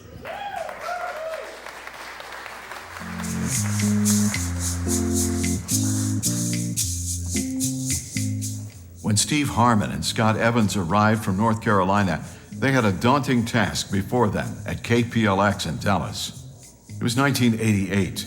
They were replacing legendary morning man Terry Dorsey, and Steve was still trying to lose his New York accent. Over the next 8 years, Harmon and Evans were market leaders in the Dallas-Fort Worth Metroplex, receiving the Billboard Major Market Country Personalities of the Year award 3 times, along with honors from American Women in Radio and Television, the Country Music Association, and the Academy of Country Music. They are also members of the Country Music Hall of Fame. Harmon and Evans hosted the weekly Top 30 show, which was heard on 340 radio stations and on Armed Forces Radio. Later, they were also heard nationwide on Westwood One's weekly country music countdown. These days, Steve is host of The Morning Show on Westwood One's Mainstream Country Network, and Scott operates his own successful voiceover business. Please welcome Harmon and Evans to the Texas Radio Hall of Fame.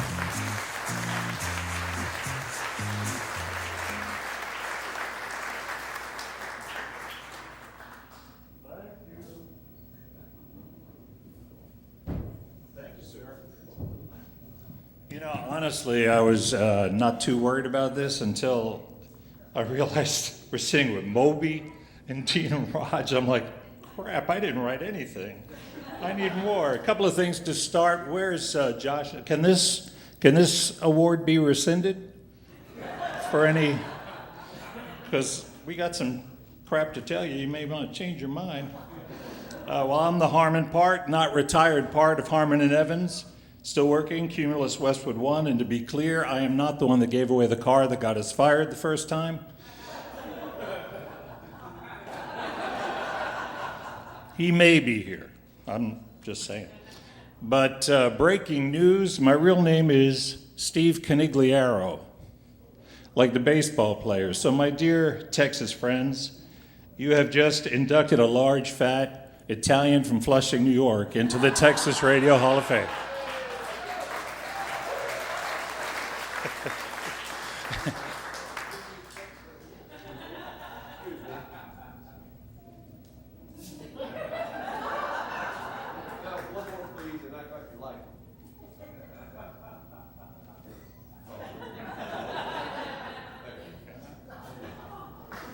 So thank you to everybody here for waiting for us. Thanks to my friend Steve Burdick, who drove out here with me. He's with, we've been together for 30 years with the Texas Wheels Cycling Club, and they introduced me to the love of my life, my wife from Fort Worth, Becky. Honored to be here with Rula. I love you, Rula. She's so good.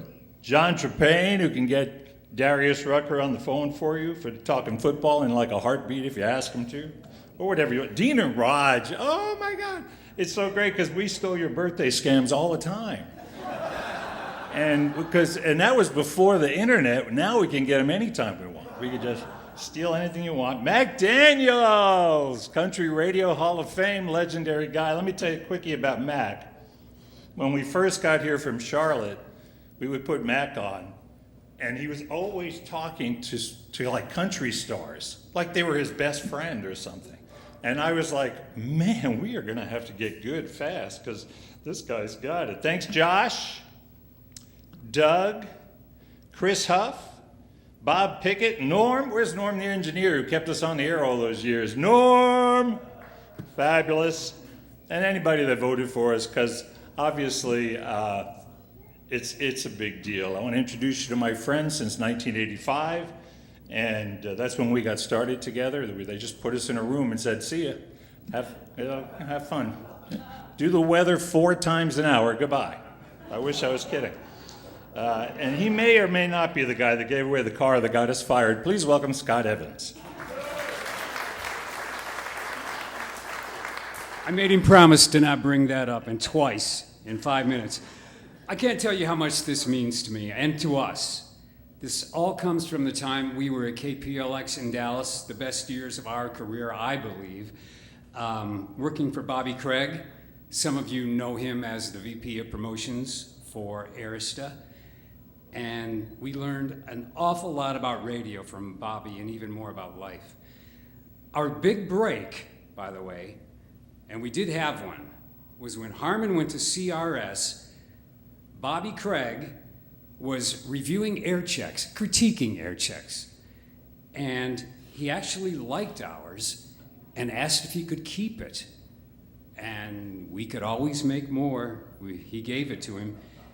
And when Bobby got back from CRS, he found out that his morning star, and I do mean star at the time, Terry Dorsey, was leaving. And Bobby looked up and saw our tape. The rest sort of became history. If there are big breaks, that was it for us. And so many great things came from those years at KPLX. So many. First of all, we won a CMA, which started things going and getting us noticed. And I think because of that, we got a countdown show that at one time was heard on about 300 stations across the country.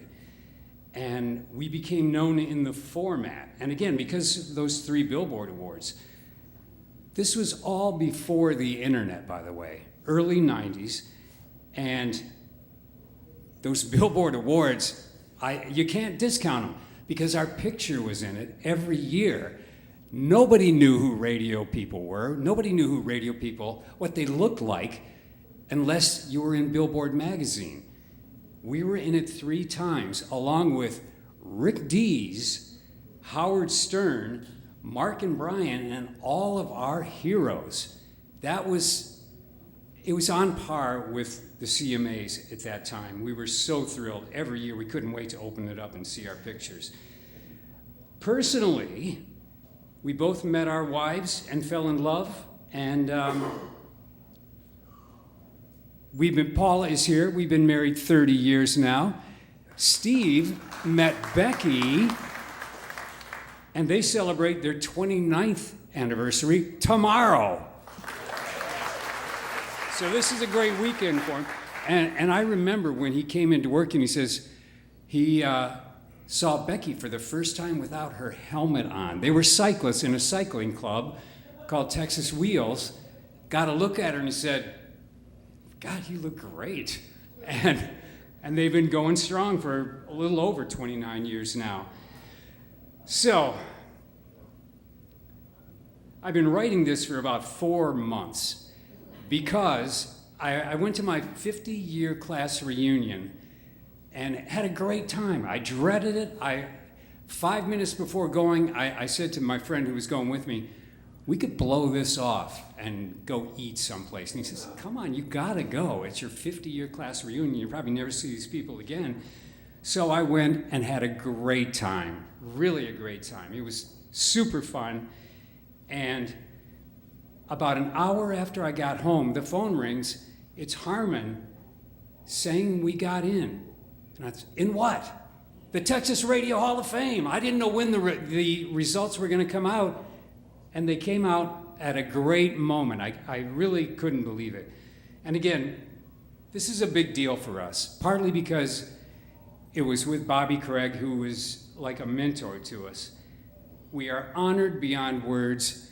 Thank you all so much. Thank you, thank you.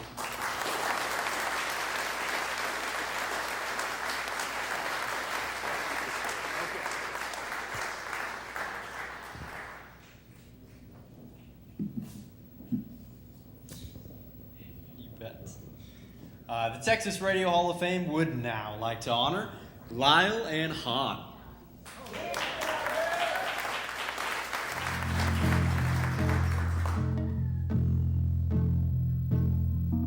When it comes to dynamic duos, certain names come to mind. Batman and Robin, Beavis and Butthead, Cheech and Chong, man. And of course, Lyle and Han. A generation of San Antonio rockers grew up listening to John Lyle and Steve Hahn, who began working together in 1985 at KISS. The morning show, Rude Awakenings, mixed irreverence with rock and roll. As a public service, listeners were invited to call in and ask Yolanda anything.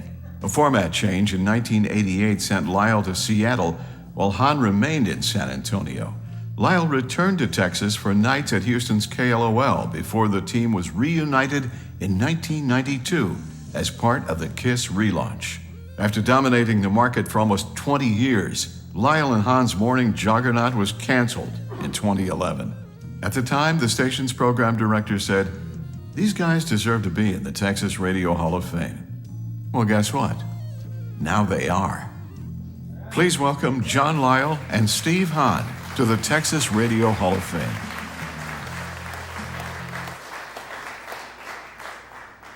Obviously, I'm not Lyle and Han. I'm Mary Lou Gers. I worked at KISS FM in San Antonio for 28 years, and then in the mid 80s with Lyle and Han. Thank you so much for honoring them. I know that they really wanted to be here, but thank you so much.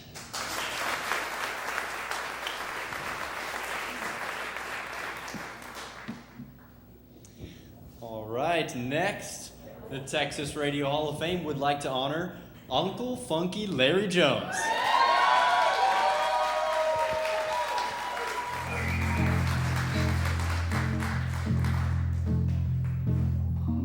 Some people just have a knack for being noticed. When she was 17, Oprah Winfrey won a beauty contest sponsored by a Nashville radio station, earning the title of Miss Fire Prevention. When she was interviewed on the air, station management knew immediately that she was a star in the making and hired her on the spot. Oprah did okay in the broadcasting business after she was discovered, but so did Larry Jones. In 1974, Larry was studying music at Alabama State University while serving as a drum major of the mighty Marching Hornets Band. As fate would have it, Larry hosted a Founders Day celebration, and after the program, he was approached by a man in the audience who complimented Larry's performance. The man worked at a local radio station, and he asked Larry if he ever considered a career in broadcasting. Larry had not. Nevertheless, Larry auditioned for a weekend shift at WRMA in Montgomery, Alabama. He read copy for 3 spots, got the job, and he's been doing radio ever since. From Montgomery, he moved to Little Rock, Arkansas, and morning drive at KOKY after being recruited by the station's owner. Since then, it's been something of a blur. 12 markets and 18 stations. A career highlighted by the Billboard magazine Personality of the Year and a distinguished tenure of 30-plus years at Houston's KMJQ, Magic 102.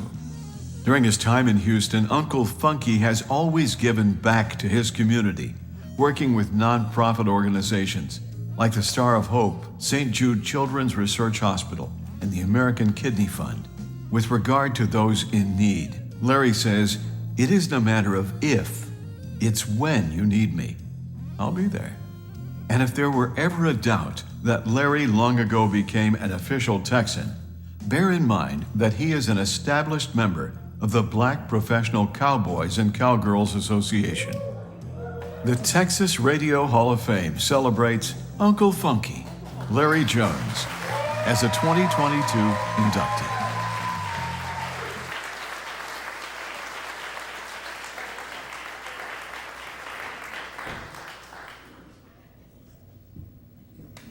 Hi.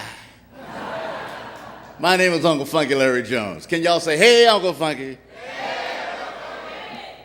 The announcer also left out that I'm a lifetime member of the Houston Livestock Show and Rodeo.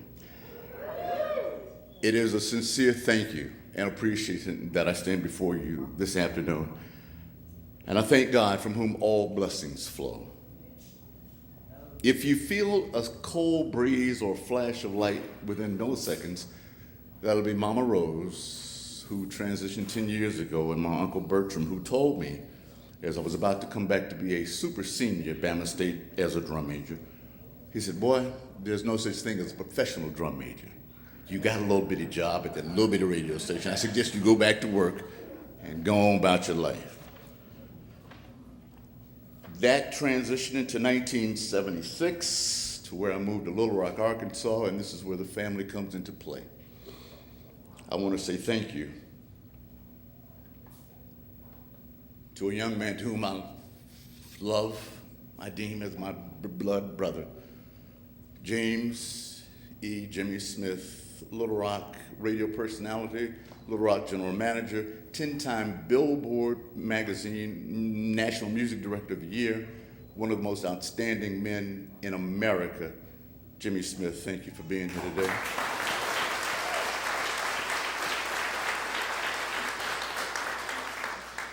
And like our family, family is everything to me. And sitting next to Jimmy is his beautiful bride, Miss Sandra, and sitting next to her is her niece, Jimmy's niece, my firstborn, to whom I drug all over America, starting in St. Louis and continued on, my beautiful number one, Miss Sunny. I love you, baby. Thank you for being here.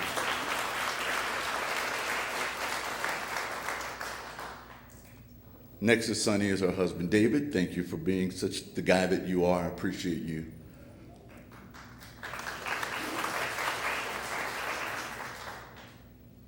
As all of us who've bumped our heads and did a few things that didn't make any sense to anybody else, there's one person who's been by my side for the last 22 years, married 21, and I would like for you to say hi to my lovely bride, Miss Charlene. Hey, baby.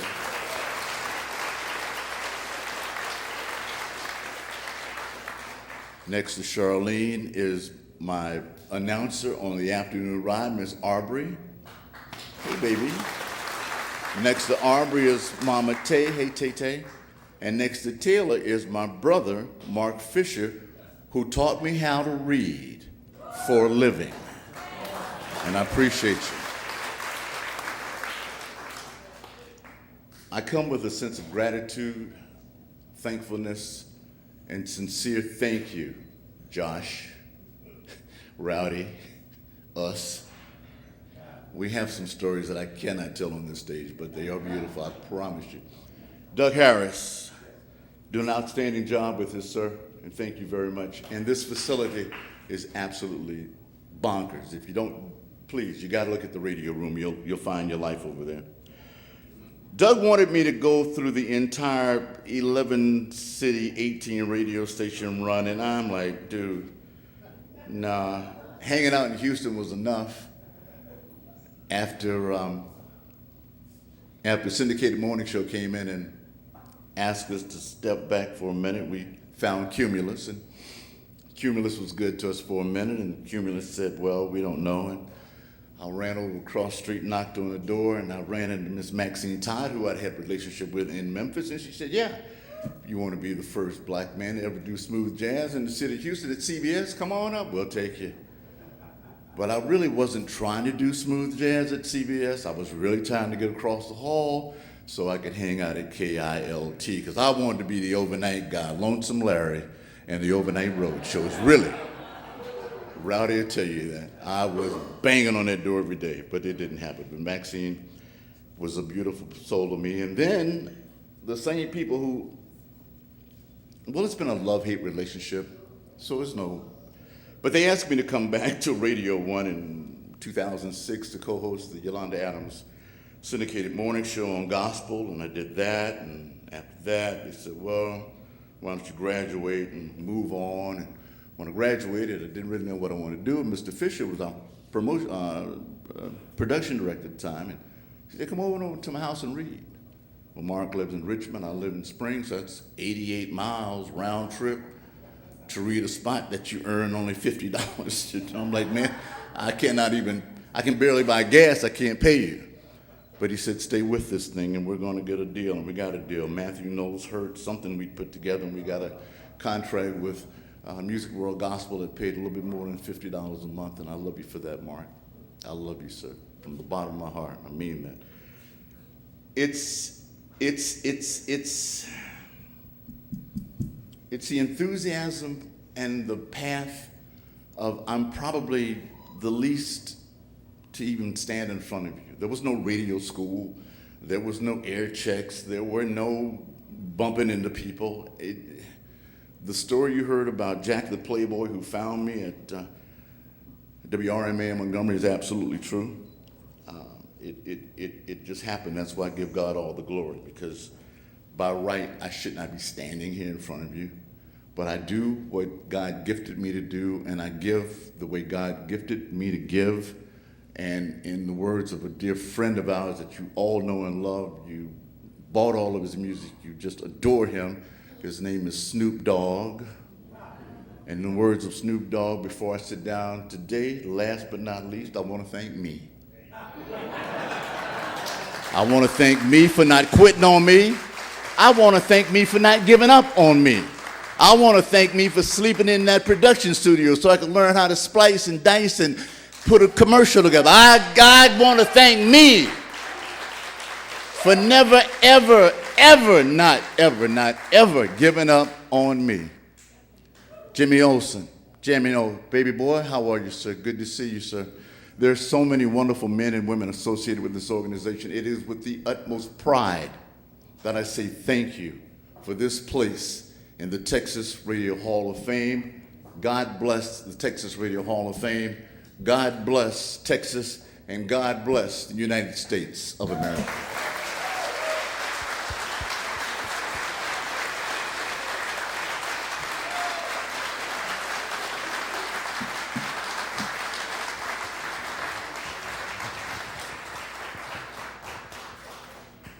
The Texas Radio Hall of Fame would now like to honor Pam Kelly.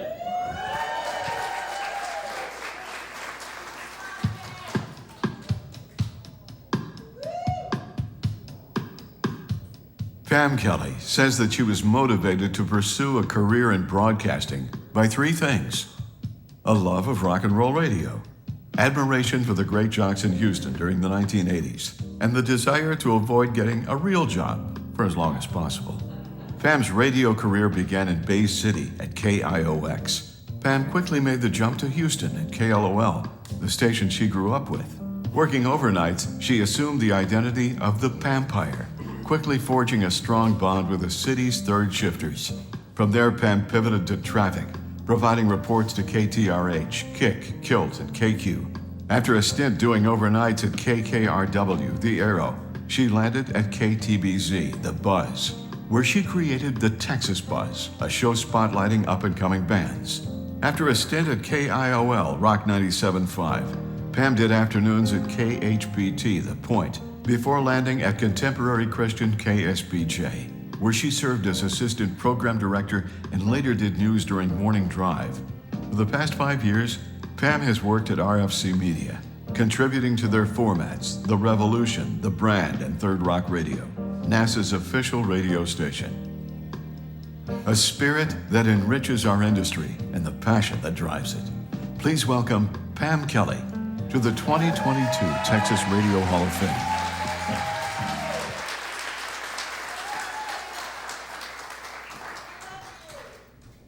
I love you too. I'm going to pull this down so you can hear how fast my heart is beating right now. I am so full of love and gratitude and so proud to be a part of this Hall of Fame. Congratulations to all my fellow inductees. You're all amazing. I'm so proud to be a part of this class. And wow, I have so many actual humans to thank, but first and foremost, I have to thank God and rock and roll in that order. God, because I know every opportunity I've been given, any natural ability I've been given, and every person who's come in my path to encourage, inspire, and help me, and sometimes all three, and there's a lot of them in this room. They're directly from him, and for that I'm truly grateful. And I have to thank rock and roll, because that's what started this for me, the love of the music. My brother got me to listen to Houston rock radio, and look what you started. I couldn't make music, but I knew if I could be around it all day, that'd be a pretty sweet life, and it certainly has been. Thank you to all the voting members. I have to thank my mom and dad. My mom, the sweetest human in the world, my biggest supporter, always my biggest cheerleader, no matter what I did or tried. And my dad, who tried very hard to instill practical choices in me, and I wasn't listening, obviously. But I did hear him when he said, if you do something you love for a living, then you'll never work a day in your life. And he was absolutely right about that. And when I put him to the test and I said, Dad, I don't want to go back next semester and study advertising. I want to study broadcasting and be a DJ on the radio. He didn't laugh me out of the room. He actually heard me out. He supported me. He walked the walk. And he and my mom supported me all the way. And if they hadn't done that, I would not be standing here today. I get the emotional part now. My first inspiration to be a broadcaster was my cousin Sylvia. She was a news reporter and anchor for KPRC TV, and on air, she was the picture of poise and professionalism, and off air, she was larger than life. And she encouraged me, she inspired, who, if you're from Houston, you may recognize as Cynthia Cisneros, 13, Eyewitness News. How'd I do? She inspired me, she encouraged me, she showed up for me, she took me to work with her, and she showed me a day in the life of a broadcaster. And at the end of that day, I said, cousin, I really want to be a DJ on the radio, but I heard my dad, maybe I should choose a more practical career path. And she said, Pam, and everything stopped. It was like the needle scratched across the record. She said, you're a smart girl, and you're a hard worker, and you can do anything you put your mind to. And don't you ever forget it. And at that moment, a switch flipped for me, and I never looked back. So, Prima, thank you. I would not be standing here without you today. I owe a huge debt of gratitude to Steve Robison. He first hired me at the Buzz. He threw me into a million things I'd never done before. He was like, no, Pam, you have it. You got this. You can do it. He promoted me, he had my back down the line. He brought me into RFC Media in 2017, and I just could never thank him enough for all he's done. And Pat and Cruz, who isn't here, thank you for letting me play in the RFC sandbox. You guys are the most talented, creative innovators in the industry, and I am so grateful to be a part of it. I truly am. Doug Harris, I haven't forgotten that you were the one who gave me my full-time gig at KLOL when you were interim PD. 'Twas you. And I can't... Yeah, maybe. I can't thank you enough because it was truly the time of my life. I have so many KLOL stories, which I will not tell because my son is watching the live stream and my mom is here. And I'm not sure that the statute of limitations is expired, so... I will just tell you that being in your 20s and working at KLOL was a really, really, really good time, and I will never, ever forget it. On the other end of the dial and the other end of the spectrum of my radio career was KSBJ. And it's Christian radio in Houston, and I needed a gig. There was an opening. I mentioned it to my sister-in-law, Teresa, and I said, but I'm not going to apply. She said, no, Pam, you have to. I said, Teresa, have we met? I am an accomplished sinner, and I have unshakable faith, but I don't know how to talk about it on the air. I know country, I know rock. She said, Pam, you belong there, I feel it. Thank you, Teresa. She prayed, I applied.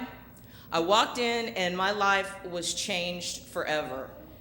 In short, my experience at KSBJ at the same time elevated my faith and took it deeper, and that's something that will bless me and those I love the most every day for the rest of my life.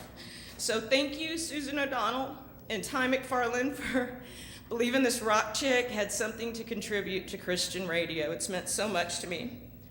Finally, you saw the bumper sticker frame on my bedroom wall as a teenager. I had the book covers, I had the bumper stickers, I had the 101 KLOL shoelace, and I still have one.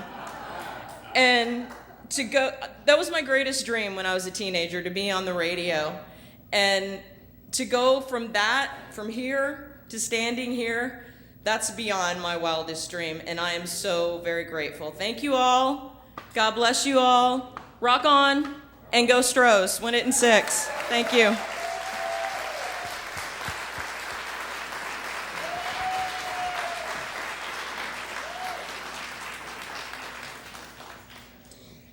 Next, the Texas Radio Hall of Fame would like to honor Lori Kendrick.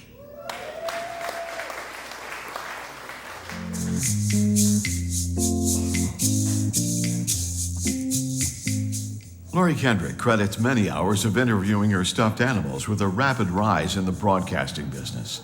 After graduating from Southwest Texas State University, she was hired as an anchor and executive producer at KVTV in Laredo, later moving into radio as an anchor and reporter at KTSA and KTFM in San Antonio. And then, Houston. Lori was recruited by KTRH, where she worked as a features reporter, winning local, state, and national honors, including the prestigious Katie Award, which recognizes excellence in journalism and mass communication throughout Texas, Louisiana, Arkansas, New Mexico, and Oklahoma. While at KTRH, her unique writing and reporting style caught the attention of KLOL General Manager Pat Fant and morning show host Mark Stevens. Soon she was doing news and commentary on the legendary Stevens and Pruitt show, often drafted to participate in the duo's comedy hijinks. KLOL listeners couldn't get enough of Lori, and soon she was also appearing on the Outlaw Dave show during Afternoon Drive.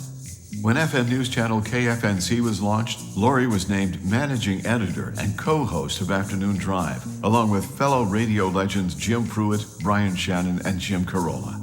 Lori is currently retired and living in the Texas Hill Country. And today, the Texas Radio Hall of Fame has a new member. Please welcome Lori Kendrick.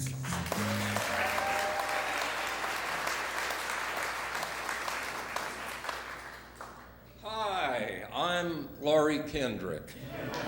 And I'll tell you, Lori really wanted to be here today. She really did. And she's unexpectedly indisposed. But boy, she was honored by this and moved and impressed, and it just made her feel like $1 million. And she really deserved it. The woman is a wealth of creativity like I haven't really experienced in a long time. She was one of the 2 people in the world that I was able to write with. And the thing about Lori is she's a journalist. She's a writer. A long time ago, my friend Doug Harris gave me a t-shirt. And the t-shirt, I think he had it made. It said 2 words on it: creatives understand. I thought, what does that mean? It means a lot. And so, Funky Larry, Lori Kendrick was sort of a drum major of journalism, a writer. So if great radio comes out of a typewriter, that was Lori Kendrick. And to do editorials on the Stevens and Pruitt show, if you put those 2 things together, you think about it. Now, that was odd. Oh, it was fabulous. So Lori is a writer. She's an exceptional character, and she may break into her Madame Babushka-Stein act, which will tell you that she goes, everybody gets same news, so nobody fight. That's a good idea. Lori Kendrick thanks you. I'd love to thank her for you. That's what I'm doing. Thank you very much.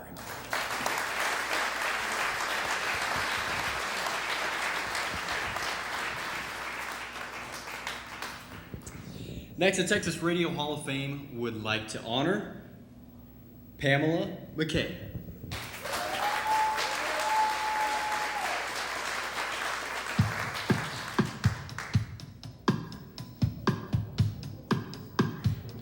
For over 3 decades, Pam McKay has successfully navigated her way through the vicissitudes of radio, facing challenges such as ownership changes, corporate mergers, and technological revolutions. It all started for Pam in 1991 at Houston's KPRC, where she was an account executive.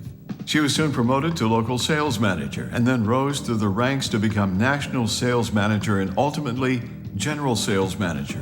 After a merger between Clear Channel and AM/FM in 2000, Pam was appointed general sales manager at KHMX, Mix 96.5. In 2006, Pam was named VP Market Manager of Clear Channel's Austin cluster, overseeing a group of 6 stations, including iconic country outlets KASC and KVET. She added Clear Channel's San Antonio cluster to her portfolio in 2012, working with a group of stations that included WOAI and KAJA.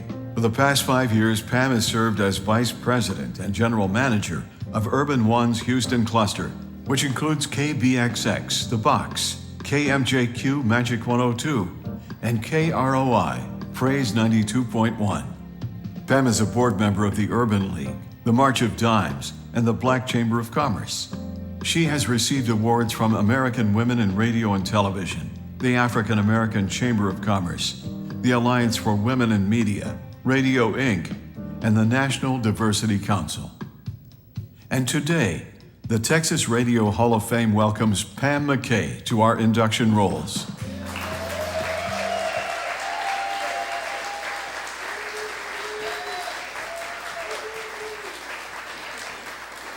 Thank you. So those who know me know that I'm a relatively emotional person. So I'm gonna have to try to follow my script so that I don't get wrapped up in the tears of joy. So let me first thank the Texas Radio Hall of Fame for this incredible honor, and the Texas Museum of Broadcasting and Communications for their hospitality today. There are so many things I could or should say in this few short minutes, but I want to make sure to use the best time and publicly acknowledge the people who helped to get me here, because this has truly been a journey. I need to first thank God for providing me with the opportunity to work in this crazy, amazing industry for the last 31 years. There have been so many changes since I started in this business in 1991, between consolidation or digital or technology and how we use it, and He has guided me through them all. Well, and then there's my personal board of directors. And this includes all of my family and friends who there's just not enough even hours in the day to name them all. But specifically, I'd like to thank my husband, Bob, who we've been together for almost 30 years now, and our 4 children, Kellen, our 28-year-old, and then Carson, Kendall, and Camille, who are our 20-year-old triplets. As you can imagine, they have made some sacrifices along the way, and I'm extremely blessed that they never complained and have always encouraged me to push forward. And at the end of a long day or after a long business trip, they always provided a soft place to land and a warm heart. My mom and dad are here today.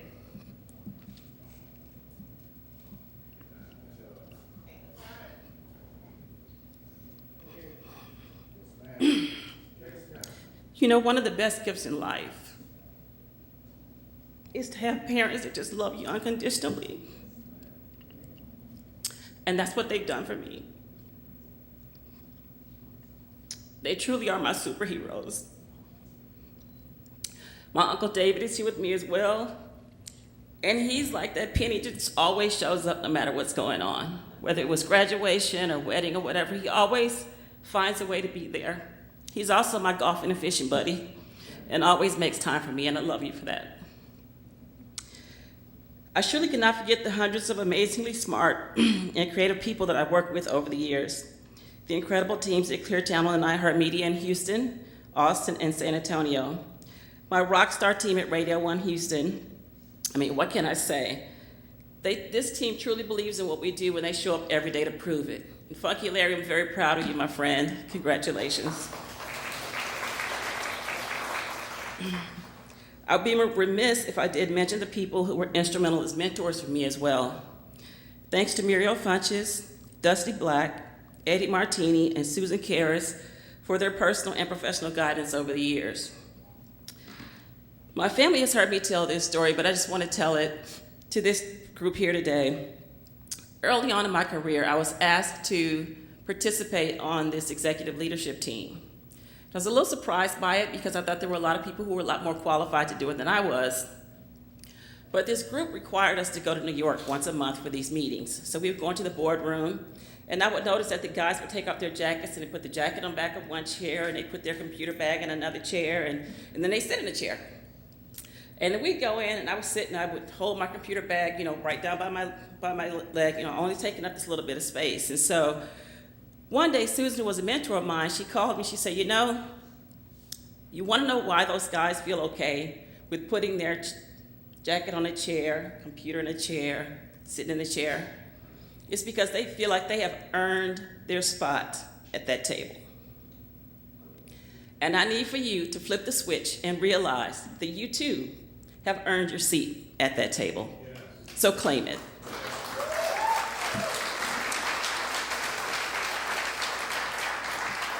So as I was talking about earlier, the radio business is ever evolving, and in order to survive, we as leaders and broadcast professionals have to continue to evolve also.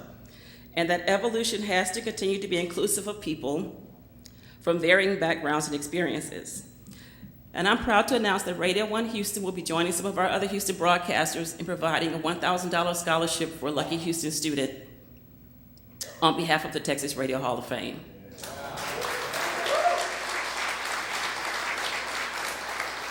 So I'm extremely proud to be a part of this group. I have looked up to many of you over the course of years and the things that you've done. I appreciate everyone who showed up here today to support not only me, but all of the inductees.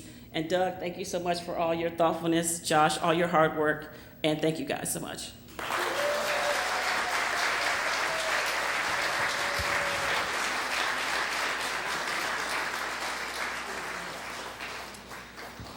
Next, the Texas Radio Hall of Fame would like to honor Joe Pogge.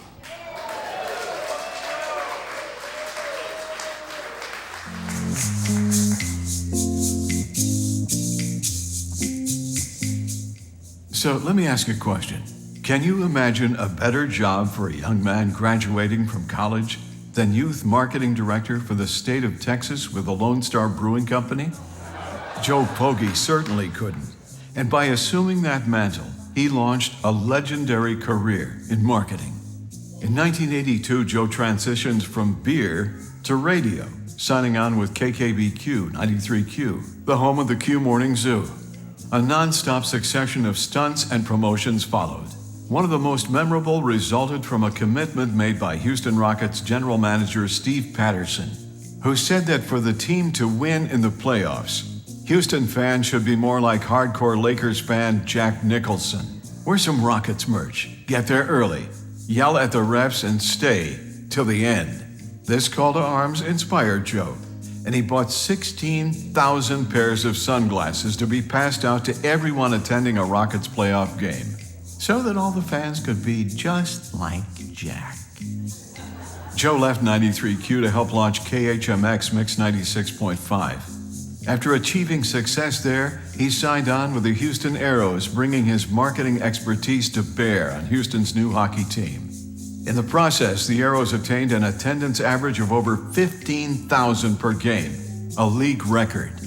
Following that, Joe returned to KHMX and then went into the agency business.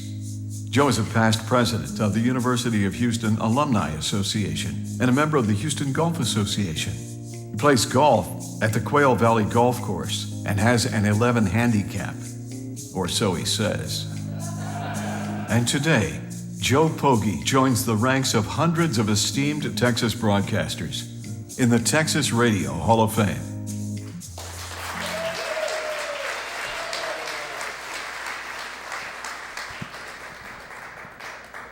Wow. Doug was right. You get up here and it all hits at once. First of all, congratulations to the inductees. Thank you for the creativity, the talent, hard work, and most importantly, the passion you put into the product. Well deserved. Thank you.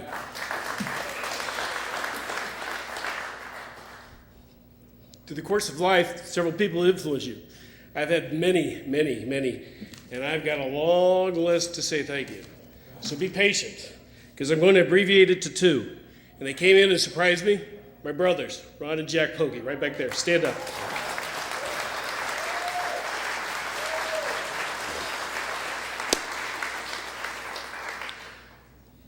someplace you got to be at the right place at the right time. 40 years ago, I was there. It was the birth of 79Q and the Q Morning Zoo.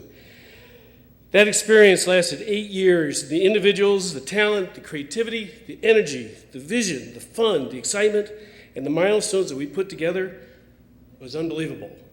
But more importantly, that was 1982. And I will argue with anybody in this room, in this state, in this nation, that in the 1980s, Houston was the #1 radio market in the United States. We had KLOL, Stevens and Pruitt, 97 Rock, Moby and Hannah.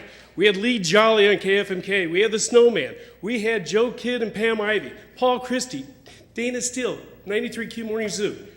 All in one market, one time. It was wonderful.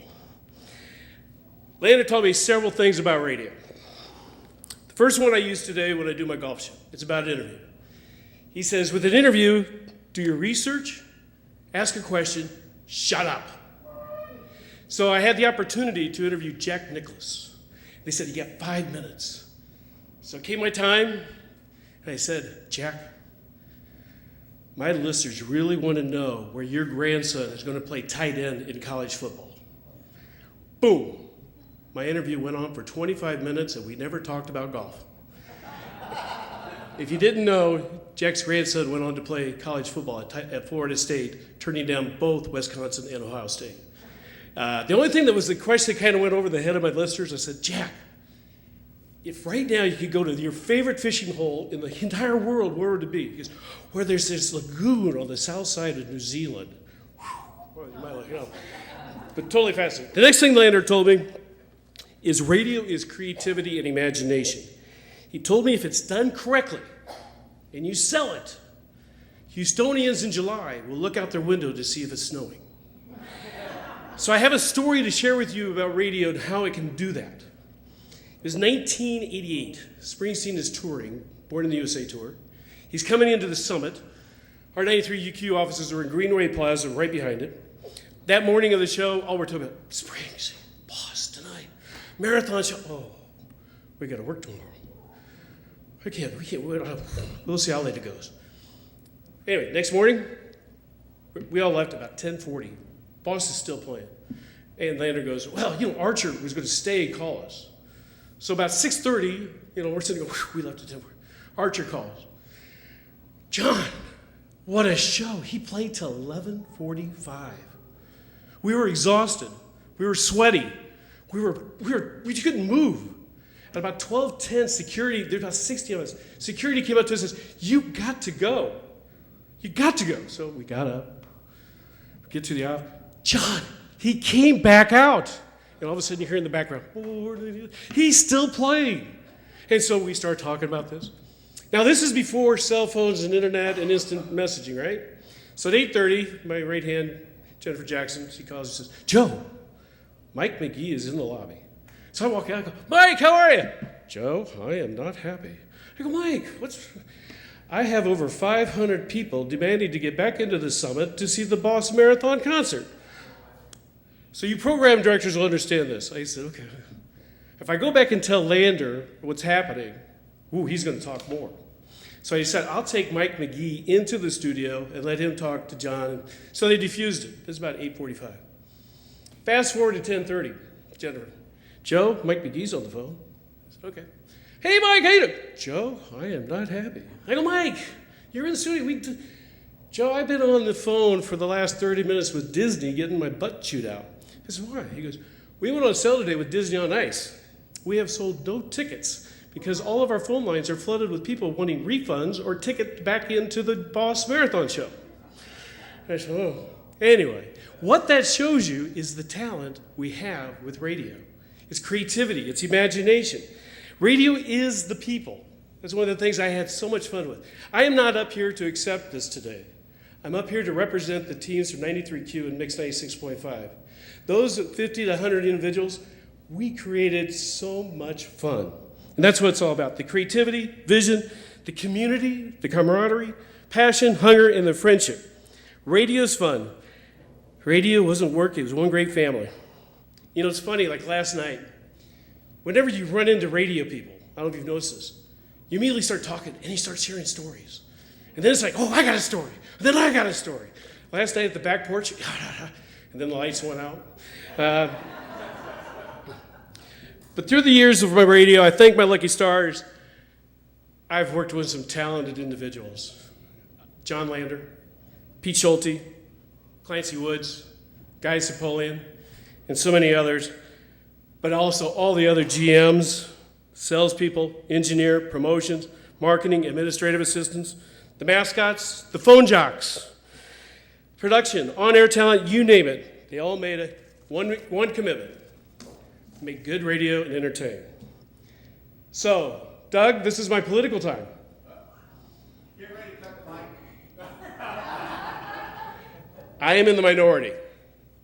Radio is not dying. Radio is waiting for us, this room. We have the experience. We have the talent. We need to pass along the passion to the new generation. We need to get radio to get back into creativity, into talent, and all this. Think about it. Some of the greatest talent that used to be in radio is now hosting late-night TV. Jimmy Kimmel, Jimmy Fallon. And what are they doing? They're doing radio shtick. They're doing what they did on the radio. Karaoke in a van? Oh, come on. That's just, you know. So what we need is for us to pass on the creativity, the stories. One of the things that's so big about radio, and some people have said this today, it's local. Tell me, who is first to sit there and address a tragedy? When Harvey happened, who's the first one to sit there and say, we need help? It's the radio stations. It's that who we turn to. So we're alive. So together, if we give all this experience back, maybe next July, some Houstonians will look out the window and it's snowing. Thank you. Squeeze it easy. All the best.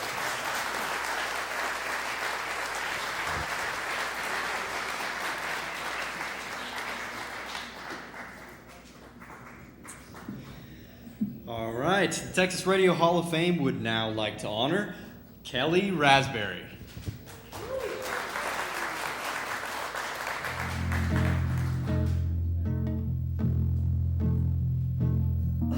Who says that responding to a want ad won't get you a job?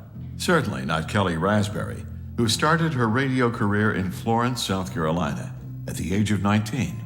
A few years later, she answered an ad in Radio and Records for a morning co-host in Dallas. The other host? None other than Kid Craddock.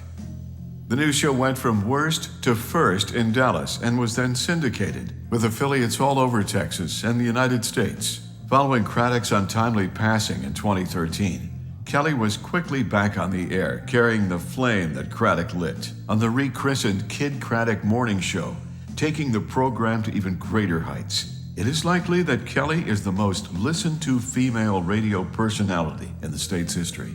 In 2019, Kelly was given the Gracie Award by the Alliance of Women in Media, along with the Airblazer Award presented by the group Mentoring and Inspiring Women in Radio. The Texas Radio Hall of Fame celebrates Kelly Raspberry as a 2022 inductee.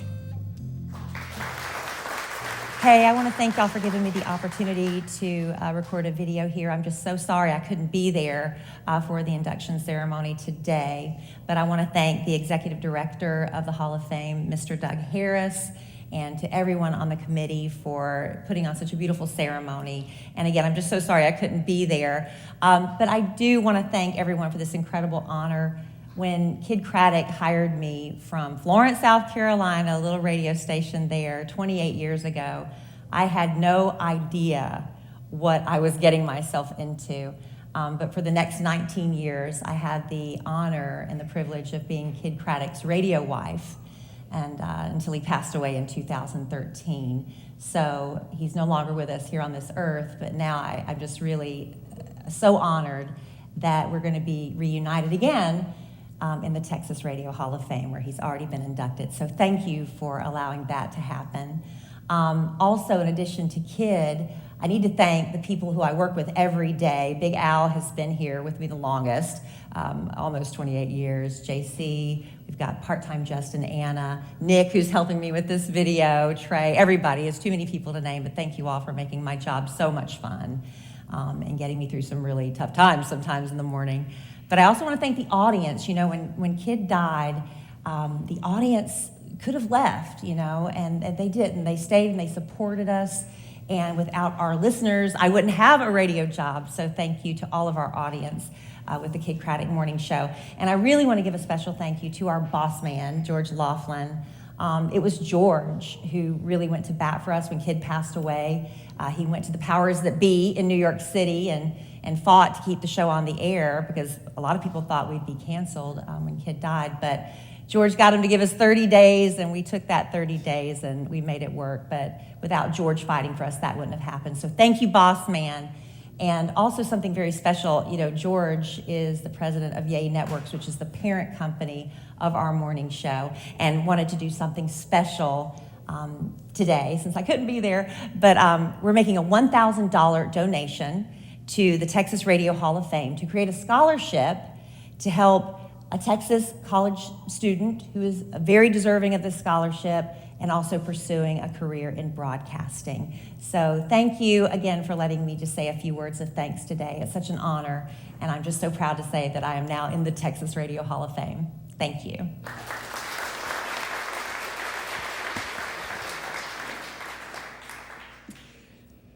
Next, the Texas Radio Hall of Fame would like to honor Bill Schoening.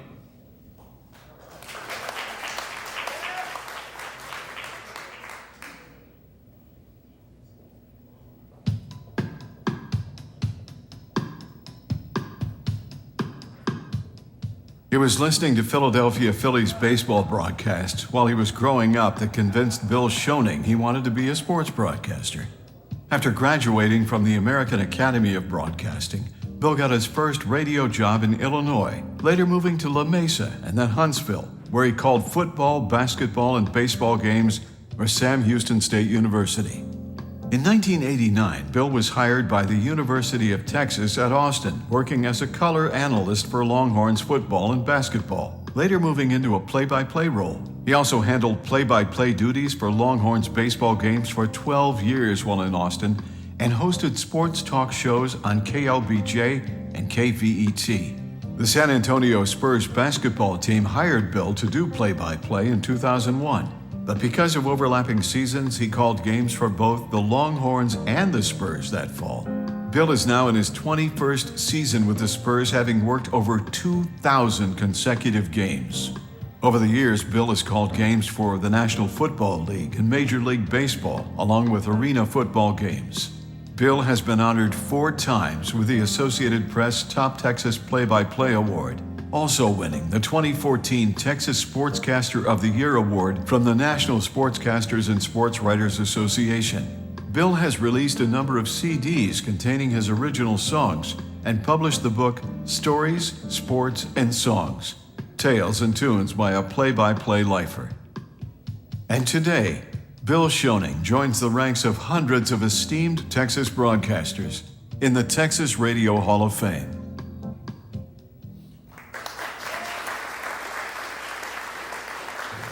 First of all, I'd like to thank all of my colleagues who took the time to vote for me for the Texas Radio Hall of Fame. When an award or a special honor like this comes from your peers, it makes it even more special. Radio, like for many of you, was a very important part of my life growing up in the 60s. I had a little transistor for top 40 music during the day and for sports broadcasts at night.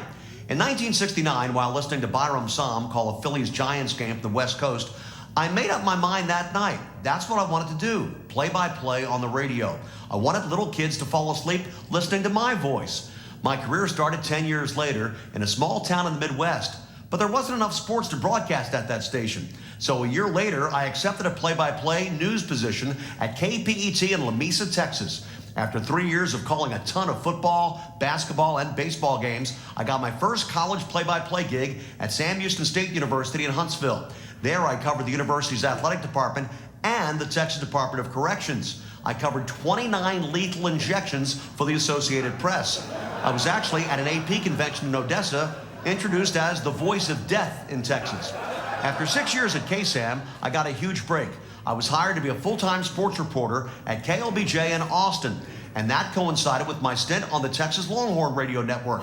I had the opportunity to call UT football, basketball, and baseball for a dozen years. Then one day in 2001, out of the blue, the San Antonio Spurs called and basically made me an offer I couldn't refuse. Well, 22 years later, I'm still with the Spurs and their flagship station, the Blowtorch, 1200 WOAI. In my time with the Spurs, they've had the best winning percentage in the NBA and have won 4 championships. Needless to say, I've been incredibly blessed on this journey. I'd like to apologize for not being there in person, as the NBA schedule makers forgot to check with me before they scheduled the Spurs to play in Denver tonight. I hope to attend a future induction ceremony so I can visit with all of my radio friends and colleagues. This is truly a great honor, and I am very thankful. Congrats to my fellow inductees. Enjoy the rest of your day. Thanks again.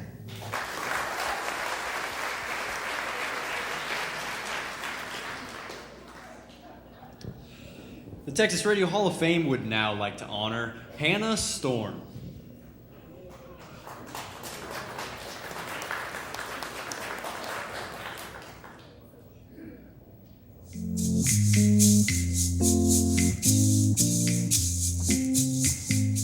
When Hannah Storm started her career, there weren't many women in sports broadcasting, but it's no wonder that she headed in that direction. Her father, Mike Storin, was the commissioner of the American Basketball Association, later the president of the Atlanta Hawks NBA franchise. So she came by it honestly. Fresh out of the University of Notre Dame in '83, Hannah Storm landed a job at heritage rocker KNCN C101 in Corpus Christi. Within a matter of months, she was on the air in Houston at KSRR 97 Rock, providing sports reports and doing weekend air shifts. Hannah stayed in Houston for 4 years, hosting a variety of radio and television programs, including the Rockets' halftime and postgame shows, along with the Astros postgame show. She says that her time in Houston provided the launching pad for her national career. In 1989, Hannah joined CNN, where she was the first female host of CNN Sports Tonight. After moving to NBC Sports, she broadcast 4 Olympics, appeared on the NBA on NBC program, and made television history as the first woman to serve as solo host for a network sports series on NBC's Major League Baseball. Hannah jumped into the world of news in 2002, hosting The Early Show on CBS for 5 years. Then it was back to sports and ESPN, where she is now anchor for Sports Center and the host of the annual ESPY Awards. The Texas Radio Hall of Fame has a new member. Please welcome Hannah Storm. Thank you so much for this honor, and congratulations to all of the fellow recipients, including a couple of dudes that I had the honor of working with, Moby and Joe Pogge. I sure wish I could be with y'all, but I have to work this weekend. And my work started right there in Texas. After I graduated from Notre Dame, I wanted to be a sportscaster, but I couldn't find anybody willing to hire a woman to do that at that time. But my dad taught me that when a door is shut, you open a window. And he reminded me that while my dream job might be in television, the odds were much better in radio because there were so many more stations. The important thing was to be in a paying job and get on the air. So I created some radio broadcasts, recorded a demo reel, started answering want ads for radio stations, and I landed my first gig that way, spinning heavy metal records at a rock station in Corpus Christi, C101. Now, I'd been a DJ in college at Notre Dame. I loved music almost as much as I loved sports, and this was right in the middle of the headbanger era. We are talking Scorpions, Def Leppard, Quiet Riot, back to back to back. The station was actually licensed in the middle of farm country, and I had the 10 p.m. to 2 a.m. shift. And when the station went down, I had to go out back and crank it up by hand. And since there were so many cows in the area, I had to drive right up to the gate of the station, get out, scare the cows away, quickly get back in my car, drive through, and close the gate before any cows got on our property. And in case you don't know, cows do not scare easily. Luckily, neither do I, which is probably one of the reasons I'm here today. Corpus Christi is also where I got my name. I was born Hannah Storin. I became Hannah Storm. They actually wanted to name me Anna Storm, but I begged to keep my first name, even though it was a really unusual one at the time. And that was the job that kicked off the rest of my career and gave me the confidence to go after a job as a weekend DJ, weekday sportscaster, at an ABC radio station in Houston called KSRR 97 Rock. So I saw that opening on a want ad, and given all my past rejections trying to get a job as a sportscaster, I decided rather than just mail in my resume, I would drive to Houston. I got to the building, I parked myself in the reception area, and I waited for the program director, Andy Bobian, to leave for lunch. When he did, I popped up, I introduced myself, and I handed him my tape and my resume. I was so nervous. But I heard from him a week later. I was actually hired for the job. That was my first real full-time sports gig. 97 Rock with Moby in the morning and Colonel St. James in the afternoon, and spinning records on weekends. It was really challenging at times, but it was also so exciting. All the fun events we did, covering major sports teams like the Oilers and the Gamblers, the Astros and the Rockets, and of course those incredible Galveston beach parties signing all kinds of body parts. Well, I really just feel like it was the golden age of rock radio.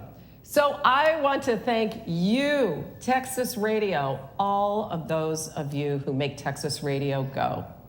Texas Radio gave me a chance when nobody else would. Texas Radio gave me my name, my start in the business, and for that, and for this great honor, I am forever grateful.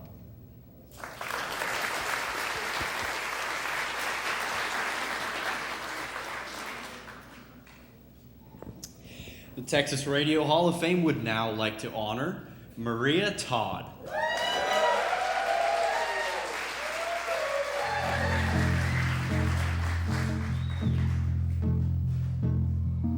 Maria Todd is a broadcaster who can do it all. Houston listeners first got to know Maria during her time at KRBE, starting in 1993 and continuing for over 10 years. Maria was part of a high-energy morning show, delivering gossip reports, doing celebrity impressions, and creating parody songs. After a brief move to San Francisco, Maria returned to Houston for mornings on KHMX Mix 96.5, reporting on music and pop culture. Then it was on to KROI, Houston's FM news station, where Maria served as an anchor, talk show host, and content producer. Most recently, Maria has joined the Sweet Radio team, co-hosting a syndicated morning show. Always interested in supporting the endeavors of charitable organizations, Maria has worked with the Rose, the Susan G. Komen Foundation, and Bikers Against Breast Cancer. And today, the Texas Radio Hall of Fame celebrates Maria Todd as a 2022 inductee.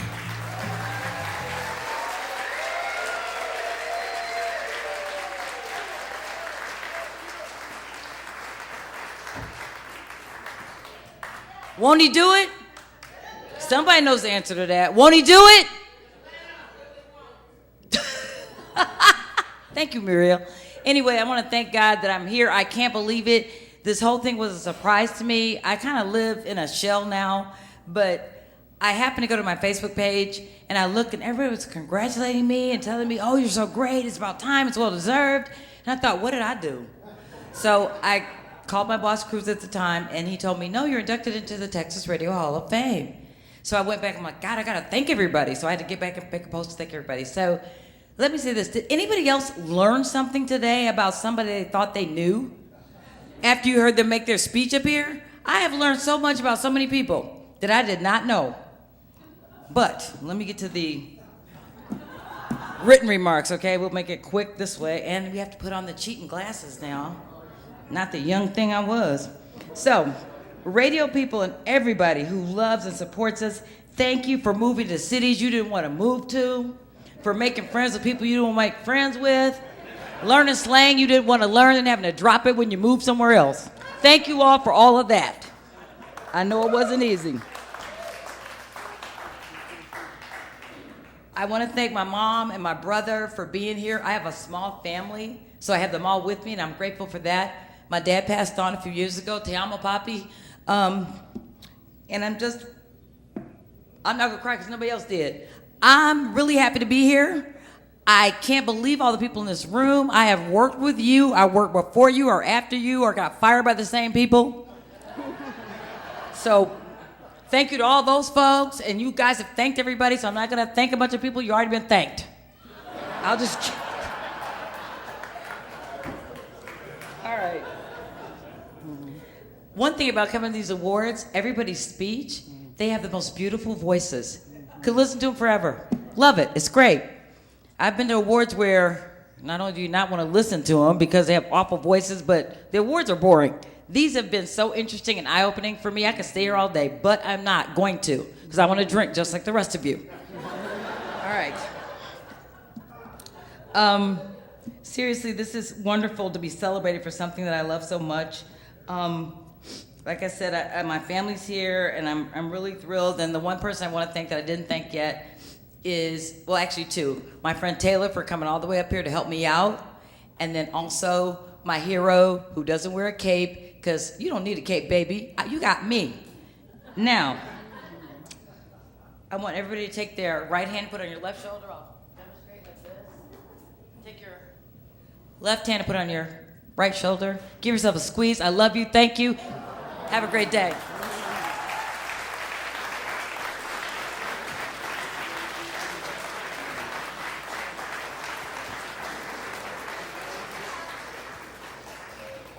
Next, the Texas Radio Hall of Fame would like to honor John Trepayne.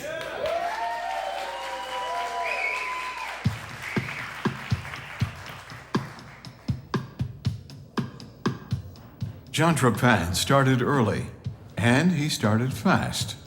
His first gig was pulling carts and music for Donna McKenzie at KZFX Z107. During these salad days, John also worked as a club DJ, spinning at Houston hotspots like Club 6400, The Rose on Richmond, and the Alvin Skating Rink. Then another fortuitous internship provided John with a key piece of the career foundation he was building. At KKBQ 93Q, John had the opportunity to work alongside broadcast veterans like John Lander, Chris Kelly, Ron Parker, and Al Brady Law. Later, he was named Assistant Promotions Director under marketing whiz Jim Marcheshin.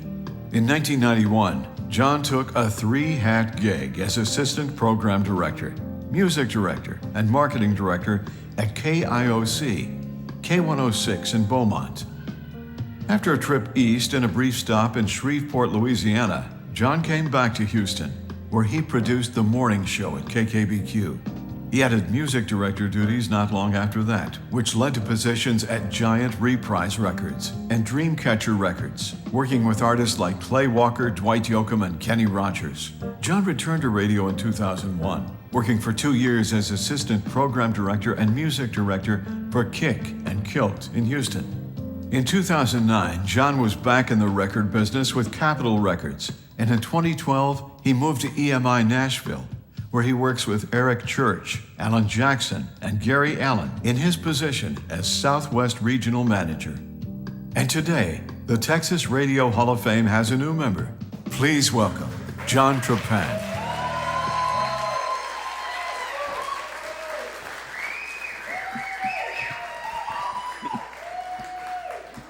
Bob Pickett, this is as scary as I thought it would be. Anyway, this is a very weird thing to say here, but I'm not a radio guy. I'm actually not even a record rep per se, though I have the titles on my resume. I'm a music guy, always have been. Radio records was and is the job. Music is what I love. Let me give you an example. Here's a song lyric from Eric Church that really speaks to me on this day. For me, it's always been about these songs. You see, they're my best friends. They're the life I live. And I hope they put a smile on the face of those I've loved along the way, because I wouldn't be the man I am today if not for those I've loved along the way. So I want to thank some of those people today. First and foremost, thank you, God, who created this mind that processes life through lyrics and melodies, and this heart that bends towards music. I'd like to thank the Hall of Fame and everyone who voted for me, especially Chrissy Roberts, who put my name in the hat every year. And by the way, she deserves to be on this stage, not me. And while I'm thinking about that, Dean Hallam, Chris Huff, Big Frank Edwards, Chris Kelly, Linda O'Brien, Patty Diaz, and Smokey Rivers from Dallas all also deserve to be on this stage. Too early to start campaigning? I want to thank my mom, Mary Ann, who while on her hip as a small baby, introduced me to music, which in turn introduced me to Barry Manilow. Yes. Barry Manilow. Which taught me what great songwriting was all about. at a very early age. So I thank you, Mom. To my mom and dad, Len and Lisa, and my brothers, Len, Rick, and Anthony. You see, growing up in Dickinson, Texas, I had pictures of Depeche Mode, Dead or Alive, and The Cure sealing the floor on the walls of my bedroom.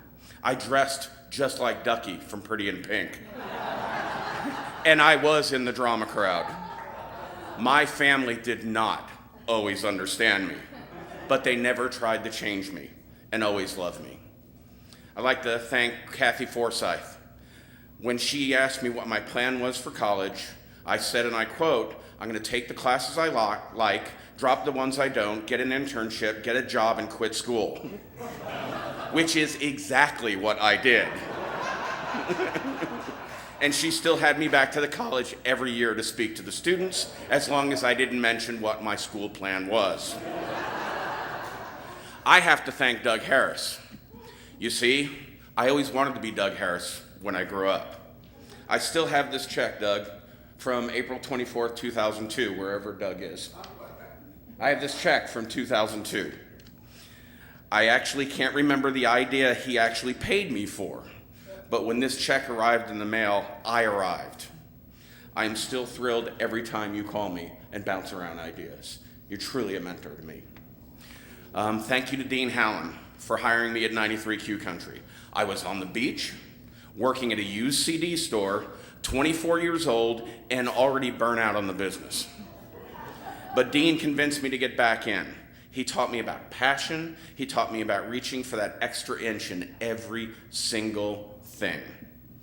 I truly wouldn't be standing here today if it wasn't for him. And his daughter, Liz, came all the way from Kansas City to be here today. Thank you, Liz. And I need to thank Moby. Moby gave Dean his last gig in radio.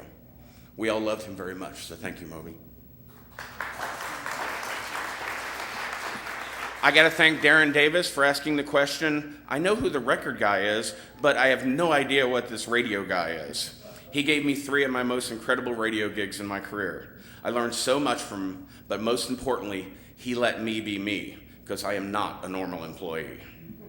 I want to thank Pam Kehoe. You're one of my true partners in crime. Whenever I came into her office and had a crazy idea, she always threw on her boots, grabbed a can of gasoline, and said, "Let's go." The 10-man jam, which is still in existence today, wouldn't be the same if it wasn't for you. There's so many people to thank on the record side of things, including Jack Purcell, Bill Main, Darlene Starr, David Berry. By the way, every record job I got was because of him. Just ask him. Gator Michaels, Mike Dungan, Royce Risser, and Jimmy Rector, who's now put up with me for 10 years now. There are 3 special people that I'd like to recognize: Jenny Law, Scott Gaines, and Todd Nixon, who's here today.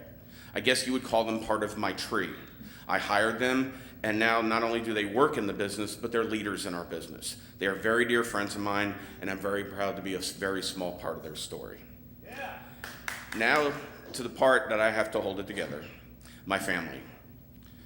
My daughter-in-law, Cameron, you are the newest member of our family, and I can't imagine us without you now, to be honest. My son, Liam, who's watching on PickleJar right now, because he's sick as a dog and couldn't make it, and my daughter, Faith. I love you, and I am so very proud of you.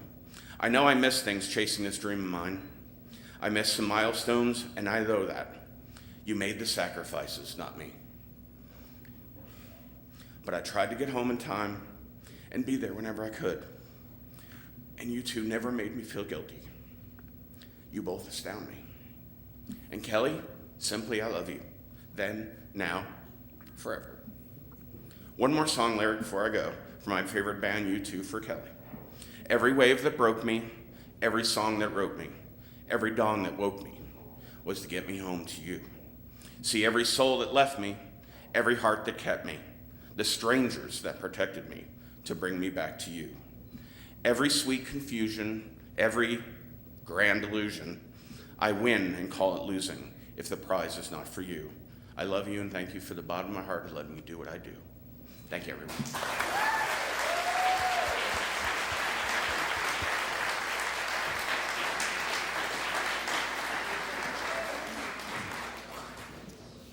And finally, the Texas Radio Hall of Fame would like to honor Dana Tyson.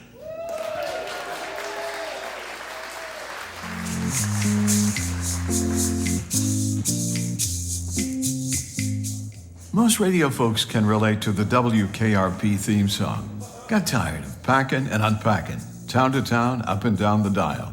Dana Tyson? Not so much. That's because Dana has been hosting the morning show on Houston's KODA for 30 plus years. Initially, Dana was the morning news anchor with Weaver Morrow, but the show gradually became something more than just reading liners, allowing Dana to inject her unique personality into the proceedings. Dana was on hand when the station was relaunched as Sunny 99.1, the market leader that it is today.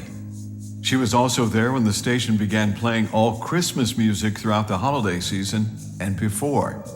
In the words of Culture Map columnist Ken Hoffman, Dana has done more for Christmas than Santa Claus. Dana has also established a long tradition of community service, working with a number of nonprofit organizations, including the Star of Hope and the 100 Club. In recent years, she has become active as a civic preservationist, rescuing and remodeling historic homes. She lives in a restored, naturally, 1922 home in Houston's historic Eastwood neighborhood. And today, the Texas Radio Hall of Fame welcomes her to our home. Please welcome Dana Tyson to the Texas Radio Hall of Fame. Something crazy happens when you look back over your time period of 31 years, 32 years, and I see my very first boss, the general manager, and the one man who had to tolerate my silliness, Dusty Black, and then Dave Dillon.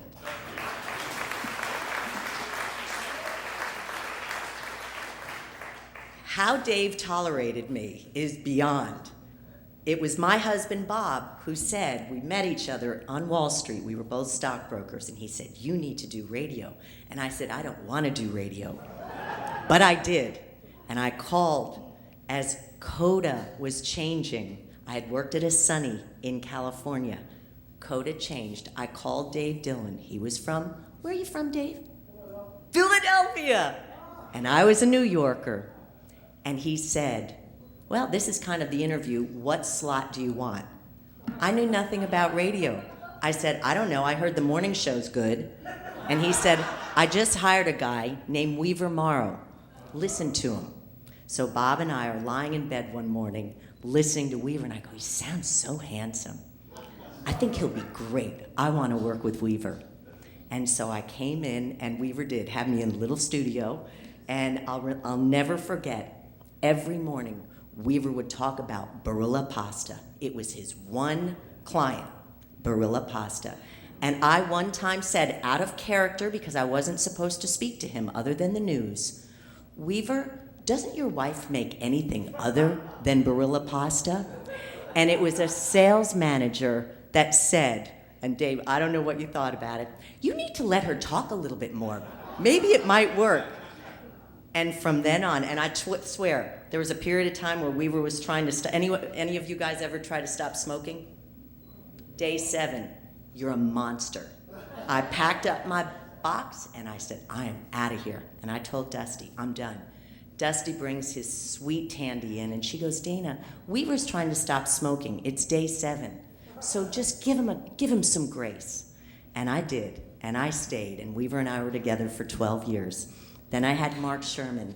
He's another special man. He was my partner, and now he's my boss. And when I first met Mark Sherman, he was wearing a silver outfit looking like Danny Terrio, and he also became a DJ on Sunny, and I love him to death. So much of our lives have paralleled in this process of getting up at 2:30 or 3 o'clock every single morning for 32 years. My precious family is here. I've got Bobby, Danielle, Matt, Mitch is back home, and Nash, and Sarah, Bobby's wife, and Michael, Danny's husband, and let's see, Justine, Matt's wife, and Claire is my family's so big I can't remember. Claire is Nash's fiance. Then there is Jack, and Esme, and Naomi, and Reese, and Emma, and who did I forget, guys? And Milo's over here. He's been my assistant. We have never been allowed to stay for a concert or a Disney on Ice the whole thing through. At halftime, I'd say, let's go, kids. Mom's got to get up and go to work. And they have never experienced the whole event. So how ironic is it that I'm the very last one and they had to stay here the whole time and wait for their mommy and their Gigi. I got a letter last week, and this sums up my time at Sunny. I never knew how powerful radio would be for others. I always knew how powerful it was for me. As a little girl in New York City, Long Island, New York, listening to Harry Harrison, WABC, every morning on my transistor radio, he had 3 women in the studio, and he would zip up their dresses. Of course he didn't. It was all theater of the mind, and I thought, that is so cool. Like, I want a job like that. It never left my mind how fun, influential, and powerful radio was. So when Bob said, you need to get into radio, and I persevered all these years, I get this beautiful letter from a listener. This is what he sent me. I don't know if you can see that. It's an old picture of Weaver and I, and we signed it for him. And he said to me, Dana, my wife and I live off Kirkendall, retired special needs teachers totaling 60 years at Klein ISD. I was blessed to have met you and Weaver at a Kroger 20 or 30 years ago. We are now 81 and 82 years old. We talked a lot with you on the radio. Found this picture and wanted you to have it. Those were the good old days. Still doing an A+ job, Dana. God bless, Steve Snow. Gone but not forgotten. So, radio will never go away. Radio is powerful. And I thank all of you. I was always so intimidated of my Houston radio people because I'm just a New Yorker. I always wanted to be a Houstonian or a Texan. And guess what? Now I can go back to New York, not that I would, and say, but I'm in the Texas Broadcasting Hall of Fame. So thank you all so much. I truly appreciate it. Doug, thank you.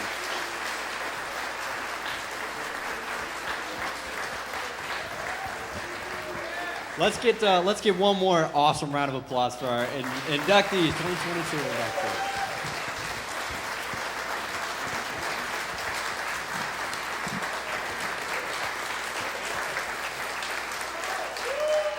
Bravo, bravo. We're almost done. Just a couple of thank yous, and then because I know I could use a drink. A couple of people to thank. The Christie family, the family of Uncle Funky Larry Jones, the family of Pamela McKay, our friends from San Antonio for basically selling out the event for us. They brought like 36 people apiece, which we love. So that's why we were at Sellout today. Thank you for the loyalty there. I want to take a quick poll. The persons that traveled the longest way to be here today, I'm going to say the Carneys. Traveled from George, help me. Roswell, huh? Okay, Roswell, Georgia. I think if anybody wants to dispute that, let me know. 2 quick things here, and we'll hit to the whiskey. Why Kilgore? Hello. But also, with this place and the technology comes some talent. The godfather of this universe here, the caretaker of this rich legacy, is Chuck Conrad. And he's sitting right there and too bashful, not bashful, but humble to admit it. This is his dream and vision, and he is a great host. Support this nonprofit operation here. Seated next to him is Tom Richards, my dear friend who stepped in to help with the tech. Right there is Glenn Ivey. We have actually been broadcasting from that bus. How old is it? What is it? 1940? What is that? 1949 piece of technology. GM builds them good. Is that GM? They build them good. Well, it's just incredible. Please tell your friends about this place. Now, please join us at the United States Post Office, which is on Kilgore Street, right across from the Texan Theater.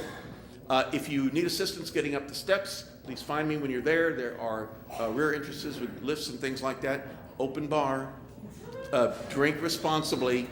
Thank you, thank you, thank you. Go home.